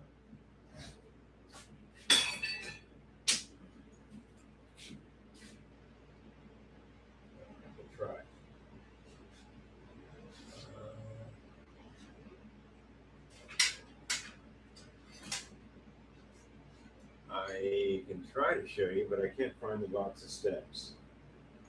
Okay, well, we'll bring you over here. I'll show you over here. That's what we'll do. Here's the difference between a 10-speed stem and an upright bar stem. That's a 10-speed stem. That's incorrect for this bike. This would be correct for this bike if it had drop bars. And this is also incorrect for this Suburban. This Suburban is supposed to have this stem. This is a 10-speed stem. It is incorrect. Oh, actually, this bike was a drop bar bike. So this stem did come with this bike because it was a 10-speed. But see, there is a difference. The bars on the upright are just closer and higher to you. So that means more comfort. So if you don't have to use the drop bar stem, you don't. I mean, if you have a choice between using the drop bar stem or using the upright bar stem on an upright bike, you should use the upright stem. It puts the bars closer to you. It's a little more comfortable. Okay, so this is all greased up and ready. This is definitely a stem that has been used. I forget, but it is dated. It is dated. I think that's a 75. Okay, so 74 bike with a 75 stem and 67 bars. That's what we got here, folks. Let's put some grease on this. Grease is your friend.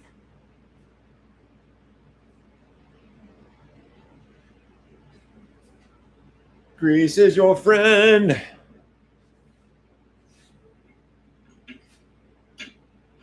All right, good.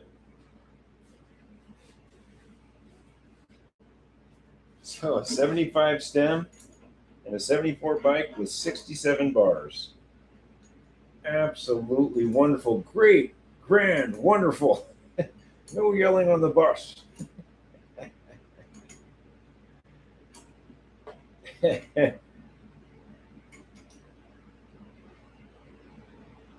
Okay, we're gonna get the final on that in a second. We're just hucking it in there right now. All right, let's take this off. That cable's really bugging me. I do have another cable. We should change it, but I don't think I'm gonna get to it tonight. Tonight's goal is just to make this look like a complete bike with some maintenance along the way, and then we're gonna put it on the ground and probably gonna call it. Yeah, I'll put some grease on that too. That's really sticky on that one. That's not good. It's sticky in here. All right, got some fresh grease on there. Let's get our 1967 bars in. Some crud in there. Man, there's some nasty stuff in there. That ain't happening. We're just kind of cleaning this. There's a bunch of stuff in there.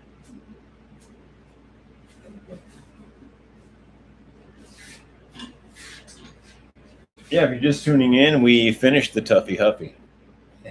It's done. Well, we got to test it, and we probably have to adjust the. I don't really like that seat post system there. It's kind of chewed up. If we could find a longer seat post, I'll probably go over to Fred's house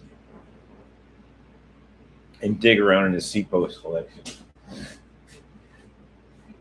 And I'll probably try to find a front fender for this bike I'm working on as well. He said I could come over. And when an old timer with a whole bunch of Schwinns says you can come over and dig through his stuff, you should go over there and dig through his stuff. Thanks, Fred. And Fred does exist. He is a real person. There's a video. There's a couple of videos of him. He actually is able to sell a few bikes, whereas I seem to just hoard them. Although there's plenty of bikes for sale, and if you look on some other videos, actually I have sold a few, but it's not a huge priority right now. I'm waiting for gas prices to go up a little more.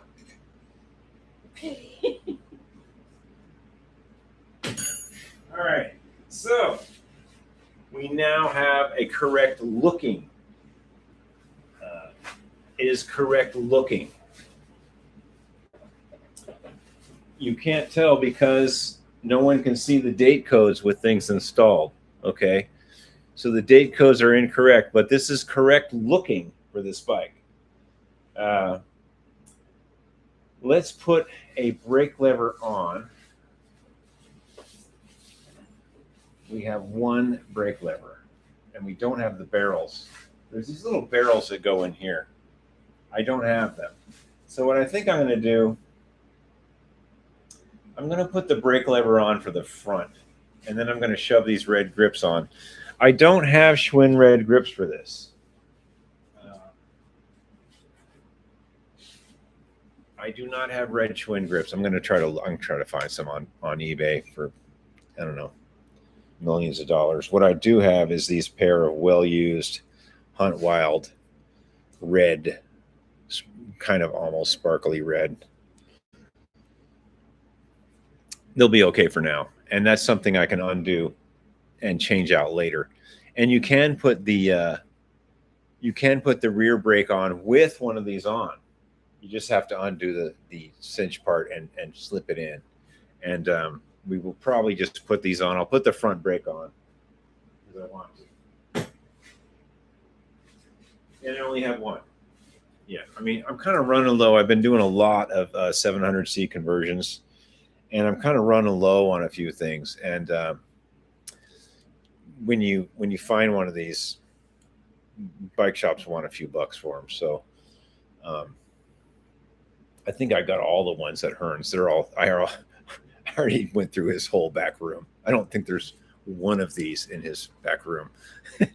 Okay, it's feeling a little tight, but I think we're okay. Let's slip it on the front. And we'll tighten it up.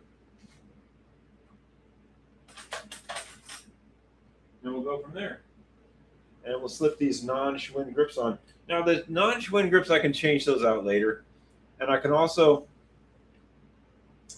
put the rear brake lever on whenever I want. You just undo it, so you don't have to take the grip off. But I'll probably, when I get the right lever, I'll probably just slide that grip off. It's not a big deal. Okay, so these should fit better. These should fit better than those crazy Huffy ones I was dealing with. Let's see if they're tight. Okay, so here's the rule of thumb. This side's all shiny and fresh. This side's very worn. So you put the worn side to the inside. You guys know that, right?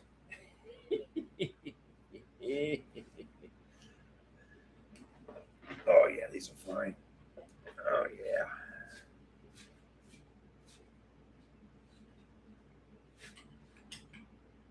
And I didn't put this on far enough.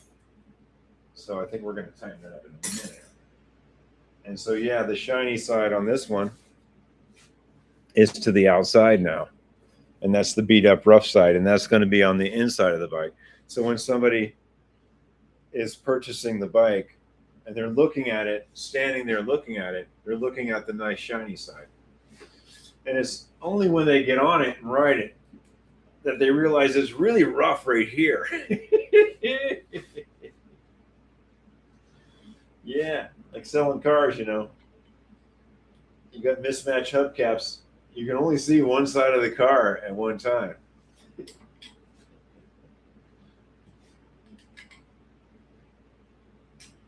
Okay, that's good enough for now. We could actually cable this up. It's got some really nice pads on this front and the back pads. Yeah, somebody did replace these pads. We're not going to cable it up right now, and I'll tell you why. I really want to get the front fender in there before I cable the brake and stuff. And same for the back. And it's missing a part on the brake in the back. I showed you guys earlier. It's missing this little helper piece. I'll show you what's going on there. Yeah, somebody see the piece here. Somebody took that off. It's missing there. And I don't really feel like digging it around. And we got to mess with the back fender. That's the next step, is really messing with the back fender. If I get to that. I don't think I'm going to get to that tonight. I think what I'm going to do is, well, I think we're going to start messing with the back fender, folks. We should at least mark it. This is the incorrect fender. This is off of a Breeze, for sure. This is off of a girl's Breeze, and I'll show you how I can tell. If you just hold it up here to where it would be kind of bolted on, this tab is way down. It's probably 8 or 9 inches down from there. There's no way. If you put that right there, this won't even get close to bolting up to where it's supposed to go. So we're going to do the right thing, and we're going to modify this girl's fender to fit this. And while we're at it, these are really loose. I'll show you. We're going to have to do some re-riveting or repounding, or, you know, when you just bolt things on like this that are this loose, that's the sound it's going to make when you're riding the bike. It's going to be slamming around. These are super loose. You shouldn't be able to turn it that easy. This one's loose too, and it's smashed in. You can see that dent there. So, and we got to drill this hole. So I think what's going to have to happen here is we're going to have to take the back wheel off. We're going to have to drill this out. We're going to have to mark where it goes with a Sharpie, then drill the new hole, put this here, and then go from there. And while we're at it, we're going to have to either drill these rivets out or repress them with my welding clamp. And bare minimum, put them in my little wood things. I have these wooden things that hold this, and beat the living French toast out of it. Do we really want to go that far tonight? No, but we will take the back wheel off, and we will mark where this goes. So I can, next time I'm out here in the morning, maybe I can just kind of slam this out on another video, not a live feed. So let's take the back wheel off. Let's get into it. So much for me getting this off the stand tonight as a complete bike, right? Okay, let's take the back wheel off because we can.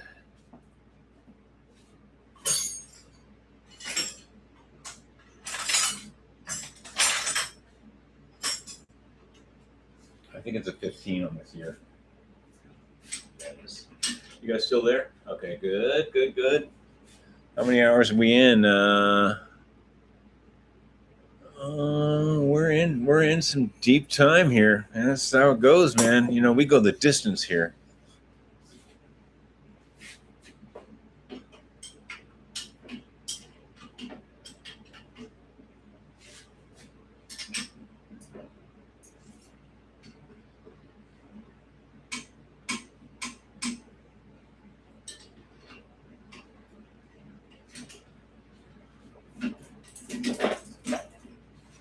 Okay, that was easy. Now, when you see a wheel like this, and it's all cakey and dirty and stuff, right here, see all that baked on grease and stuff?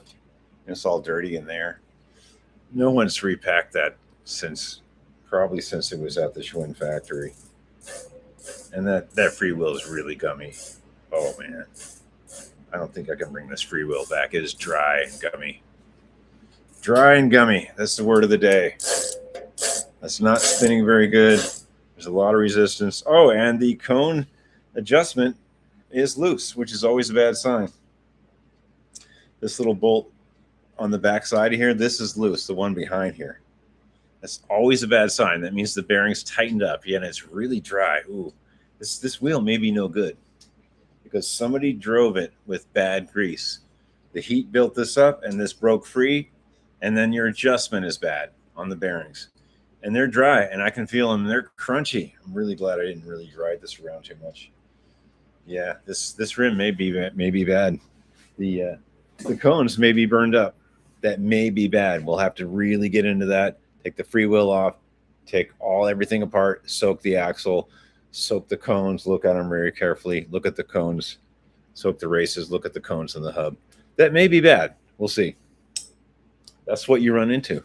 So let's put this fender up here, and let's get a Sharpie. Sharpie. Okay, I got kind of a pen. And we'll just kind of see where this is going to be. Oh, right, we're going to undo this too. Oh, man. Come on now.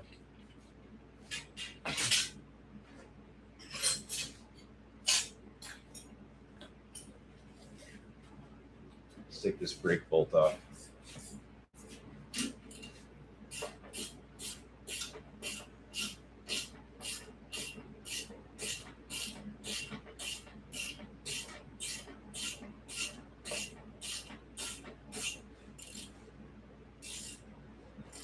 Find a better Sharpie. I'll have to find a better Sharpie in a second.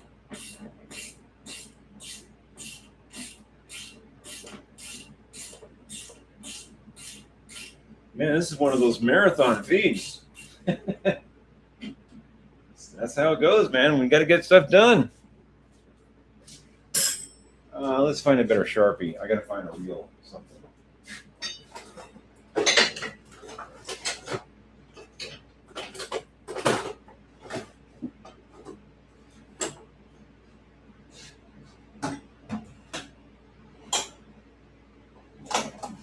I need a better Sharpie. This little Sharpie I have is not cutting the mustard.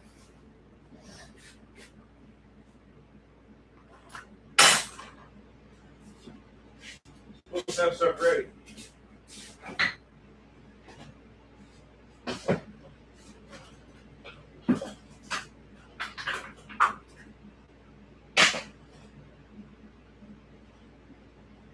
can't find a good Sharpie.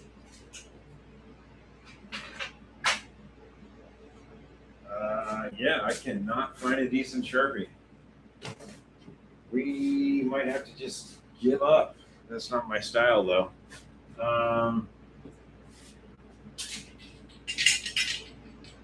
Let's put this in, and we'll put this on. We'll mark it.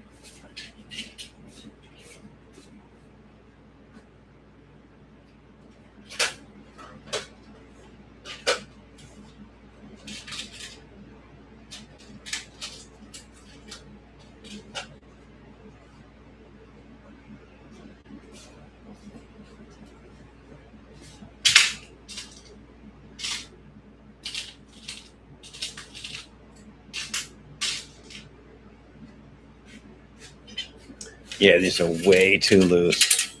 No way. Okay, so that would go in.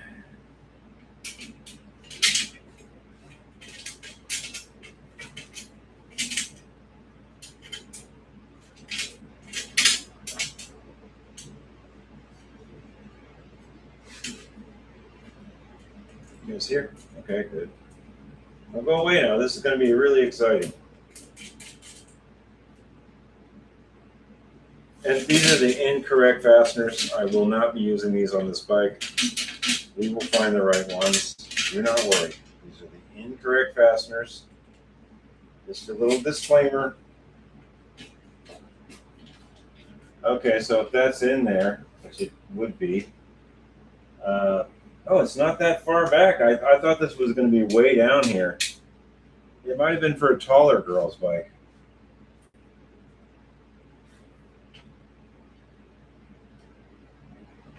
We should just put this bolt right in, actually. Give me a second.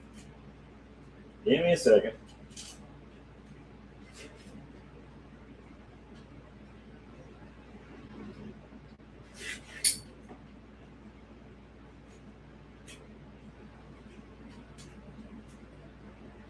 Now, I have seen people, not seen them, but I've seen evidence of them just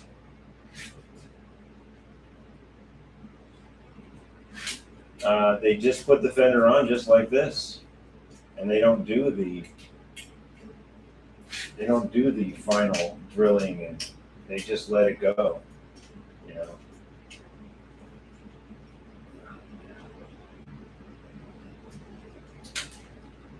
Just drop a little rock washer. Okay, that was a lot of work for just to make it right, but we did. Okay, so yeah, they just bolted on. They put those in and they put that on and they just let it hang. And the problem with that, one good whack on this fender, it's down into the wheel and you're stuck. You're walking your bike, lifting your bike home. Yeah, okay, so let's kind of get an idea where this would be. I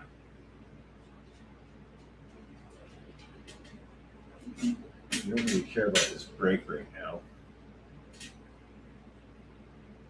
Put this brake to the side.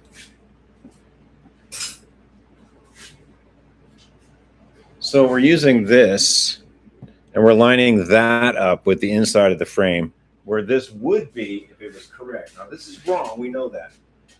We're going to put this here, and we're going to make a mark where this hole would be there. And I'm thinking it is, and we've got a little wiggle here. There is some adjustment. Schwinn gave you a notched hole at the bottom there, and that's really nice. So there is some wiggle. So put that about in the middle, and then make your mark here. And hopefully, if the Sharpie isn't a total piece of junk, there's a mark there. Yeah. I can see it. What a terrible Sharpie. Let's drill that real quick before we forget. Or we'll clamp it or we'll do something. We got to make a hole right there. Let's do that before we do anything else. Well, at least center punch that hole somehow.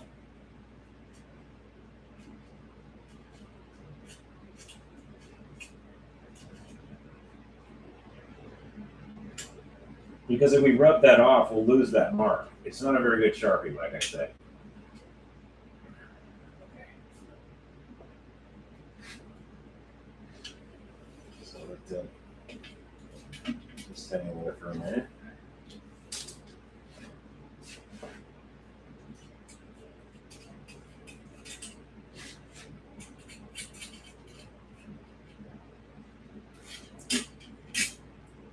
Okay, now we're gonna take it over here, and we're gonna find where the mark is. Yeah, okay, I see the mark. We're gonna center punch that real quick because the Sharpie mark is not that good. So let's put it over here, and we're gonna center punch it.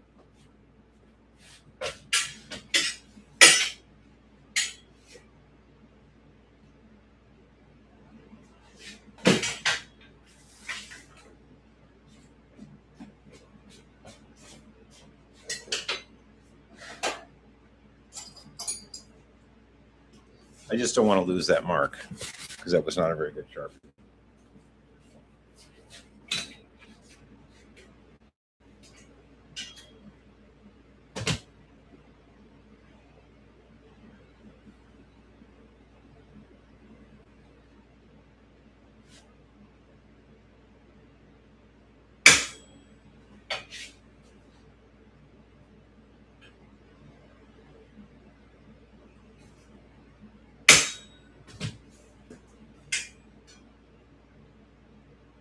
Okay. That's more in the center than the original one. All right, so we didn't need a Sharpie now because we have a large hole in there. Let's drill it. Let's drill it right now.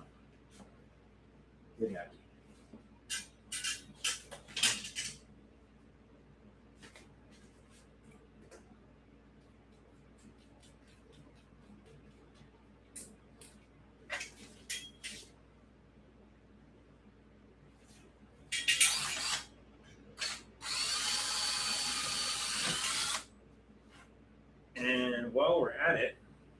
let's drill out this rivet because we need that clamp right there. While we're at it, we're going to drill that out since that drill bit seems pretty sharp. And I don't know if I'm going to use a special bolt. The problem is you kind of have to use a rivet on this because the brake rod, the part that threads the fastener for the brake, is very close to that. And when you use a bolt, the head sticks up and it interferes. I'll show you. Yeah, I've done this quite a few times, more than I want to know. So yeah, if you use a bolt there, that goes in, and then if the bolt head is really big, it hits the brake and it affects it. So you can use a bolt, but you got to make sure it's a really slim one. You can't have it go up because that piece also,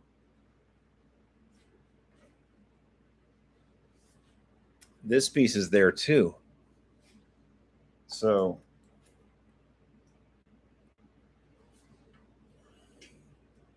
let's just switch this around for this purpose anyway. See that piece? Pretend the frame is there in between there. See how close that is? If there's a bolt head there, if there's a bolt sticking up, that little aluminum piece will hit it. So you can't get much there. It almost has to be a rivet. So let's drill it out and see what we got for bolts and stuff. You guys over here? Okay, good.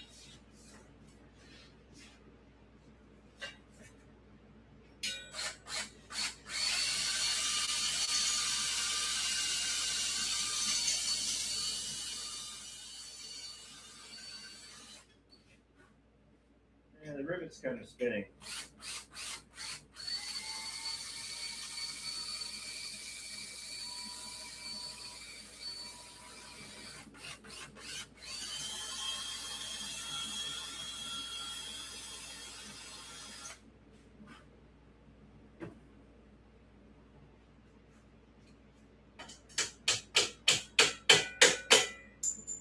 There it goes.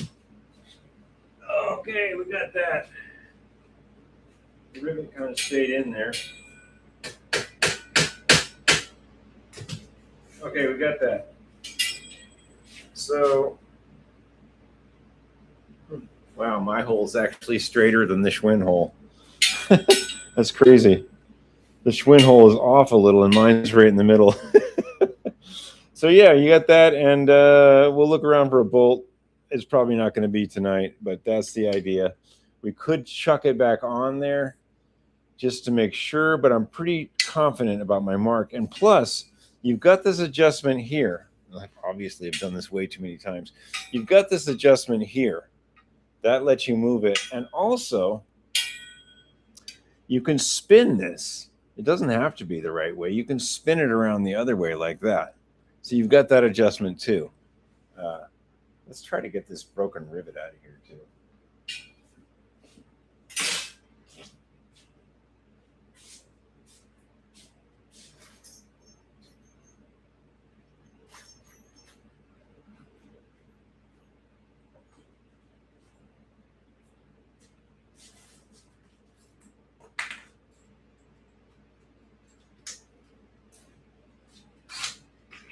Okay, I got to go over to the vise for this. There's no way I'm going to hold this in my hand. I'm not that silly.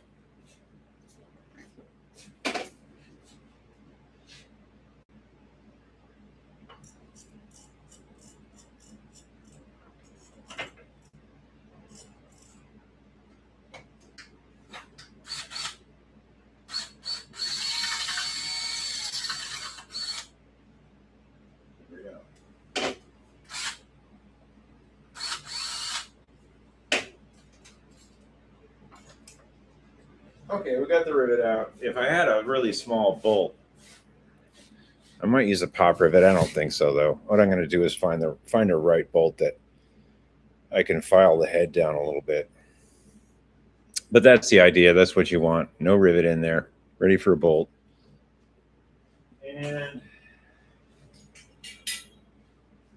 let's see. We could just bolt it up and mock it up.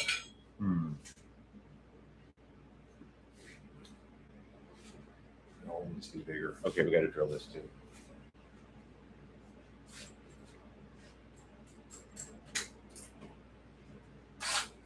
And this I can drill in my hand, actually. It's going to be fun. Okay. You know, that's kind of ready for the next stage. I don't think I'm quite there tonight, though.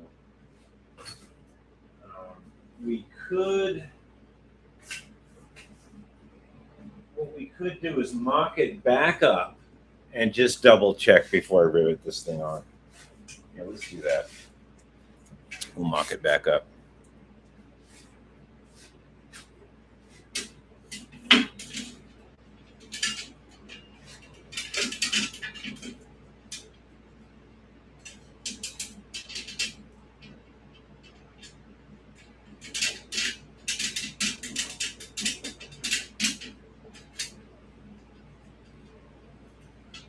Try not to chip the paint. Paint's pretty good on this bike. It's not bad. I mean, indicative of a bike that was stored pretty well and just kind of forgotten about, because if somebody did remember about this, they probably would have done some work on it or had some work done, you know. So yeah. Okay, we'll put this bottom one back in. We're just double checking right now before it's always good. Like I said, I've done this fender thing probably 50 times in my life. And it's just good to kind of double check on the clearances. You know.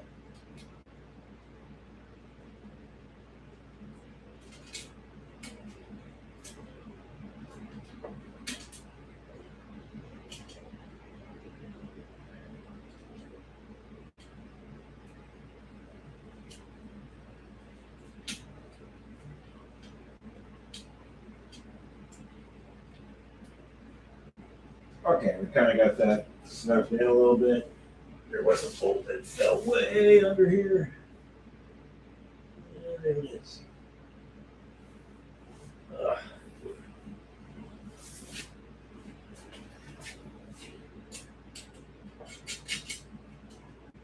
Okay, so now what I was saying is there's some wiggle room. There's this slotted hole in the bottom here, and you've got that much to deal with. That's not bad. So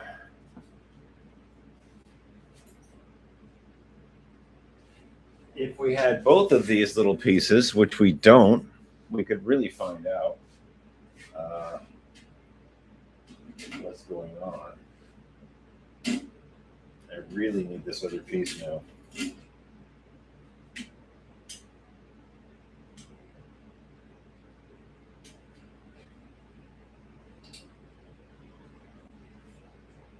Yeah, I really need that other piece. It's almost worth looking for in the brake area.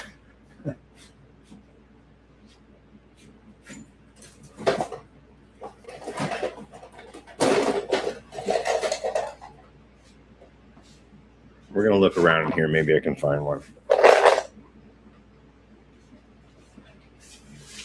I found one close enough. It's not great. Oh, it might be the right one. Okay, we did find one.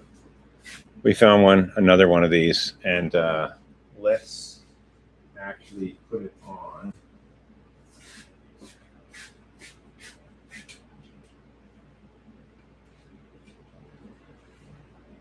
And see, now we can hold that other piece up to it. Now we can hold this up to it and make sure that that bolt is where I want it.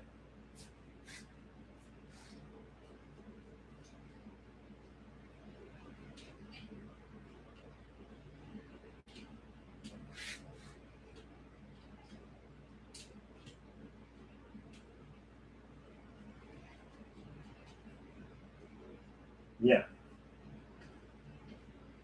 Yeah, let's tighten that up, and then I'll show you guys what's happening. And then we're absolutely positive that that will work now, see?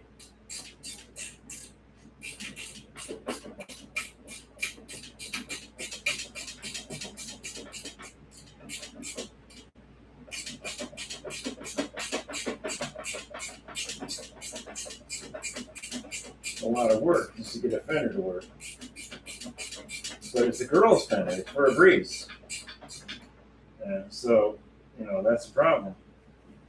Okay, so we now know that all I got to do is bolt this. I got to find a bolt that'll clear that. But we're good. If you look down in there,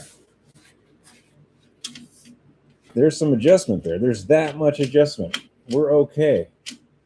But right in the middle of that adjustment is my hole. There's the hole. That's the adjustment up. That's the adjustment down. So just about in the middle of that adjustment is the hole I put in that fender right there. So we know we're good. We just have to find a decent bolt that can be flattened out on the top so that'll clear. And we have to clean this fender. And there's a 6 stamped in there. I wonder if that's 76. And we have to deal with these. That's got to be pounded flat or out. And these have to be way tighter. See, that's the noise you're going to hear. Yeah, it's not going to be good. Those stays have to be tight. From experience, I know they have to be pretty tight, or you get this slammy sound when you go over bumps. Okay, lots of people still here. Michael Love, to all Faulkner bike fathers, be kind to yourself and others. Yes, think good thoughts, everyone. Michael Love is correct about that. When you surround yourself with good thoughts and you keep people around you that are good, then you know what happens? You're just kind of a good person. I got them all fooled. I like your sign live feed. Did you make it? Yeah, I sure did. Man, sure getting a lot of commercials. Really? Oh no, I was hoping I wasn't such a big timer yet. Maybe the commercials wouldn't be kicking in as much. No, I made that sign. I just had a wild hair. I had a piece of plywood left over from something, and I just laid down a bunch of I hope the feed stays in. I think the feed will be okay here. I laid a bunch of I don't know, I just laid a bunch of gears on there, and I had some stencils left over from something, but the A in the stencil wasn't right, so I had to put a little triangle in there, and the D wasn't right either. I had to make a thing there. And then this was too green. I had to go over that with blue because that was sprayed green. And then my buddy gave me a bunch of these rechargeable lights, which are really cool. And I thought I threw those on there too, just to kind of, when I'm doing the feed. Those charge up with a little USB port.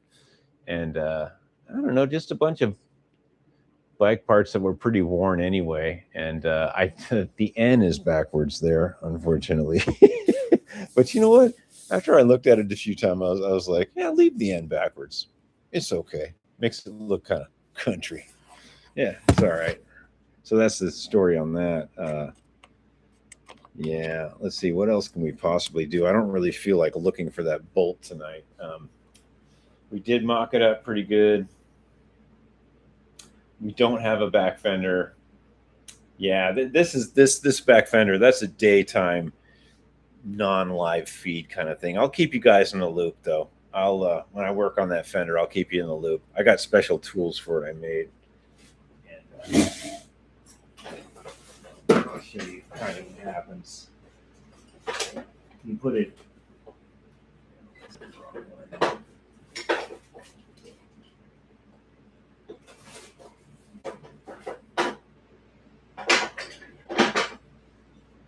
I've got some of these I made.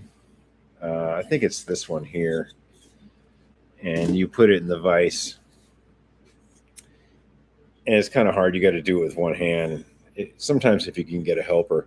Anyway, you put the fender in the vise without the fender stay in it. You drill that out. And you pound it. And it takes that big dent out of the fender. Or it takes some dents out. You got to be committed, though. Because once you drill that fender stay out, you have to straighten it. And you have to re-rivet it.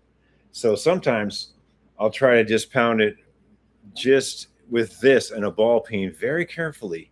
I'm not supposed to do that. It takes the dent out, and then you can use, I'll show you what else. You can use a pair of, you get in there with a pair of welding pliers, and you make the rivet you make the rivet tight again. And after you straighten it, then you can crunch the rivet again.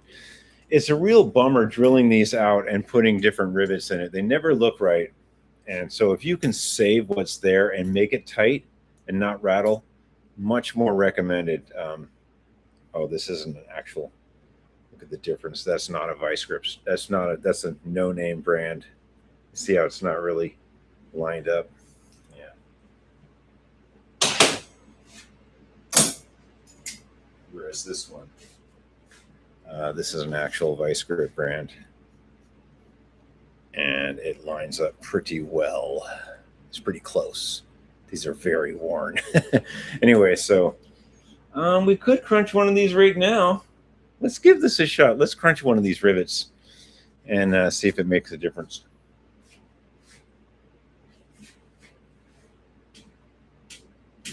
Wow, it's really loose.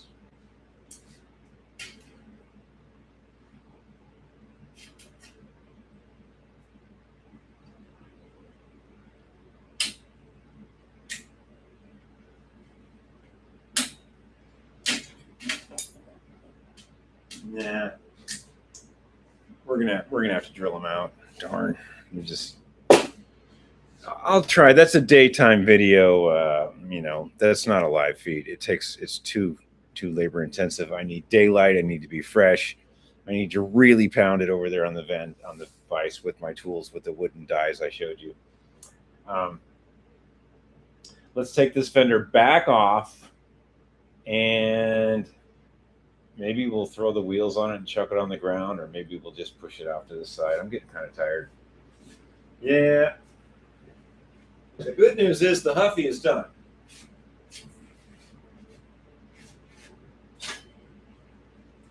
Yeah, I'm kind of losing it tonight. It's been way over 2 hours. What is it?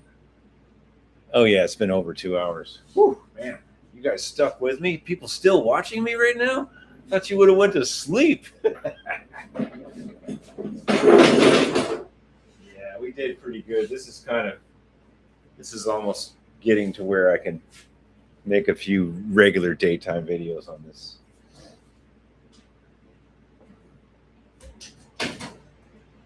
Yeah, I think that's about it, folks. Thanks for tuning in. Think about becoming a paid subscriber. It's only $2.99 a month. It's like $3.20. And think about becoming a paid subscriber. It really helps me out. Always leave a like and a comment. And I think the next live feed, we got to have a vote. This seems to really help people out. The Tuffy Huffy's done. I think the next live feed, I think your vote is going to be this 74 Collegiate. Are we still going to keep working on that? I'm going to do some videos in between for sure, because packing wheels is boring and packing cranks is kind of boring, but I might do that. Or I might work on a 700C conversion. Okay, so that's your choice.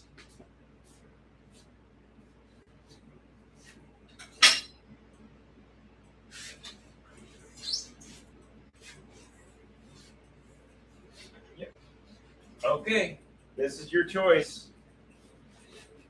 I've been saying I was going to convert this opaque blue Continental to 700C of some sort, whether it has gears or not, or we work on the 74 Collegiate.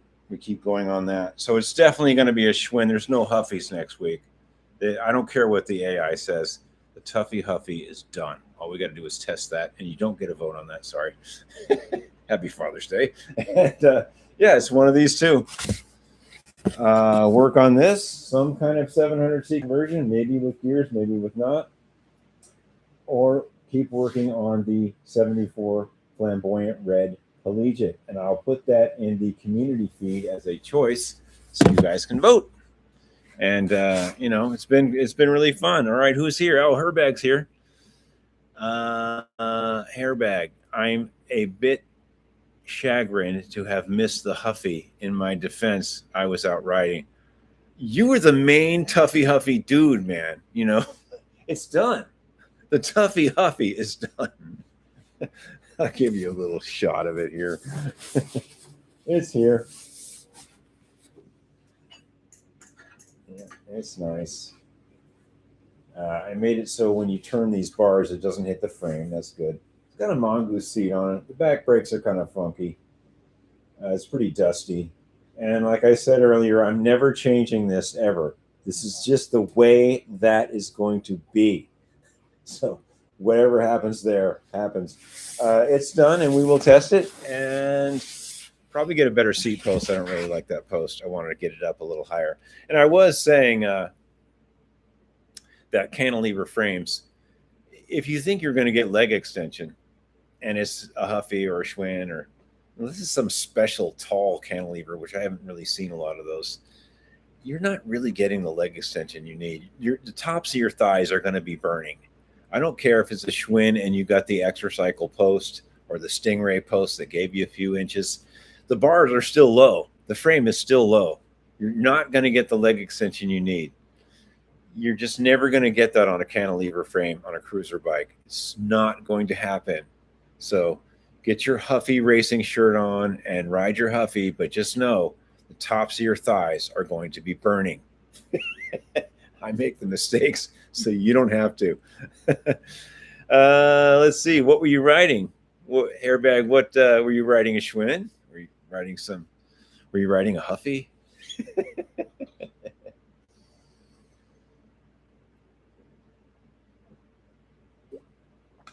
Okay, we did good tonight. Man, we did good. We finished the Huffy, and we dug into this.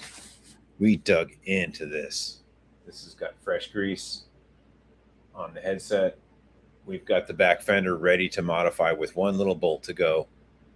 We're going to go to Fred's house and dig around, and he might have a front fender for us. I kind of doubt it. But chime in, Fred. I know you're not watching tonight because you're like 180 years old, but chime in if you think you got a front fender.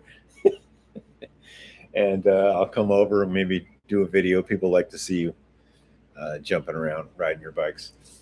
Okay. Yeah, I guess that's it. Remember to vote. I'll have it on the community feed. The vote is the 74 Collegiate or the opaque blue Continental that will be converted to 700C in some fashion. I don't know if it's going to have gears. I'm kind of leaning towards gears because 700C with gears would be nice. It's already set up for gears. And it's basically a complete bike with white walls, but those aren't going to work on 700C. Those are 27s.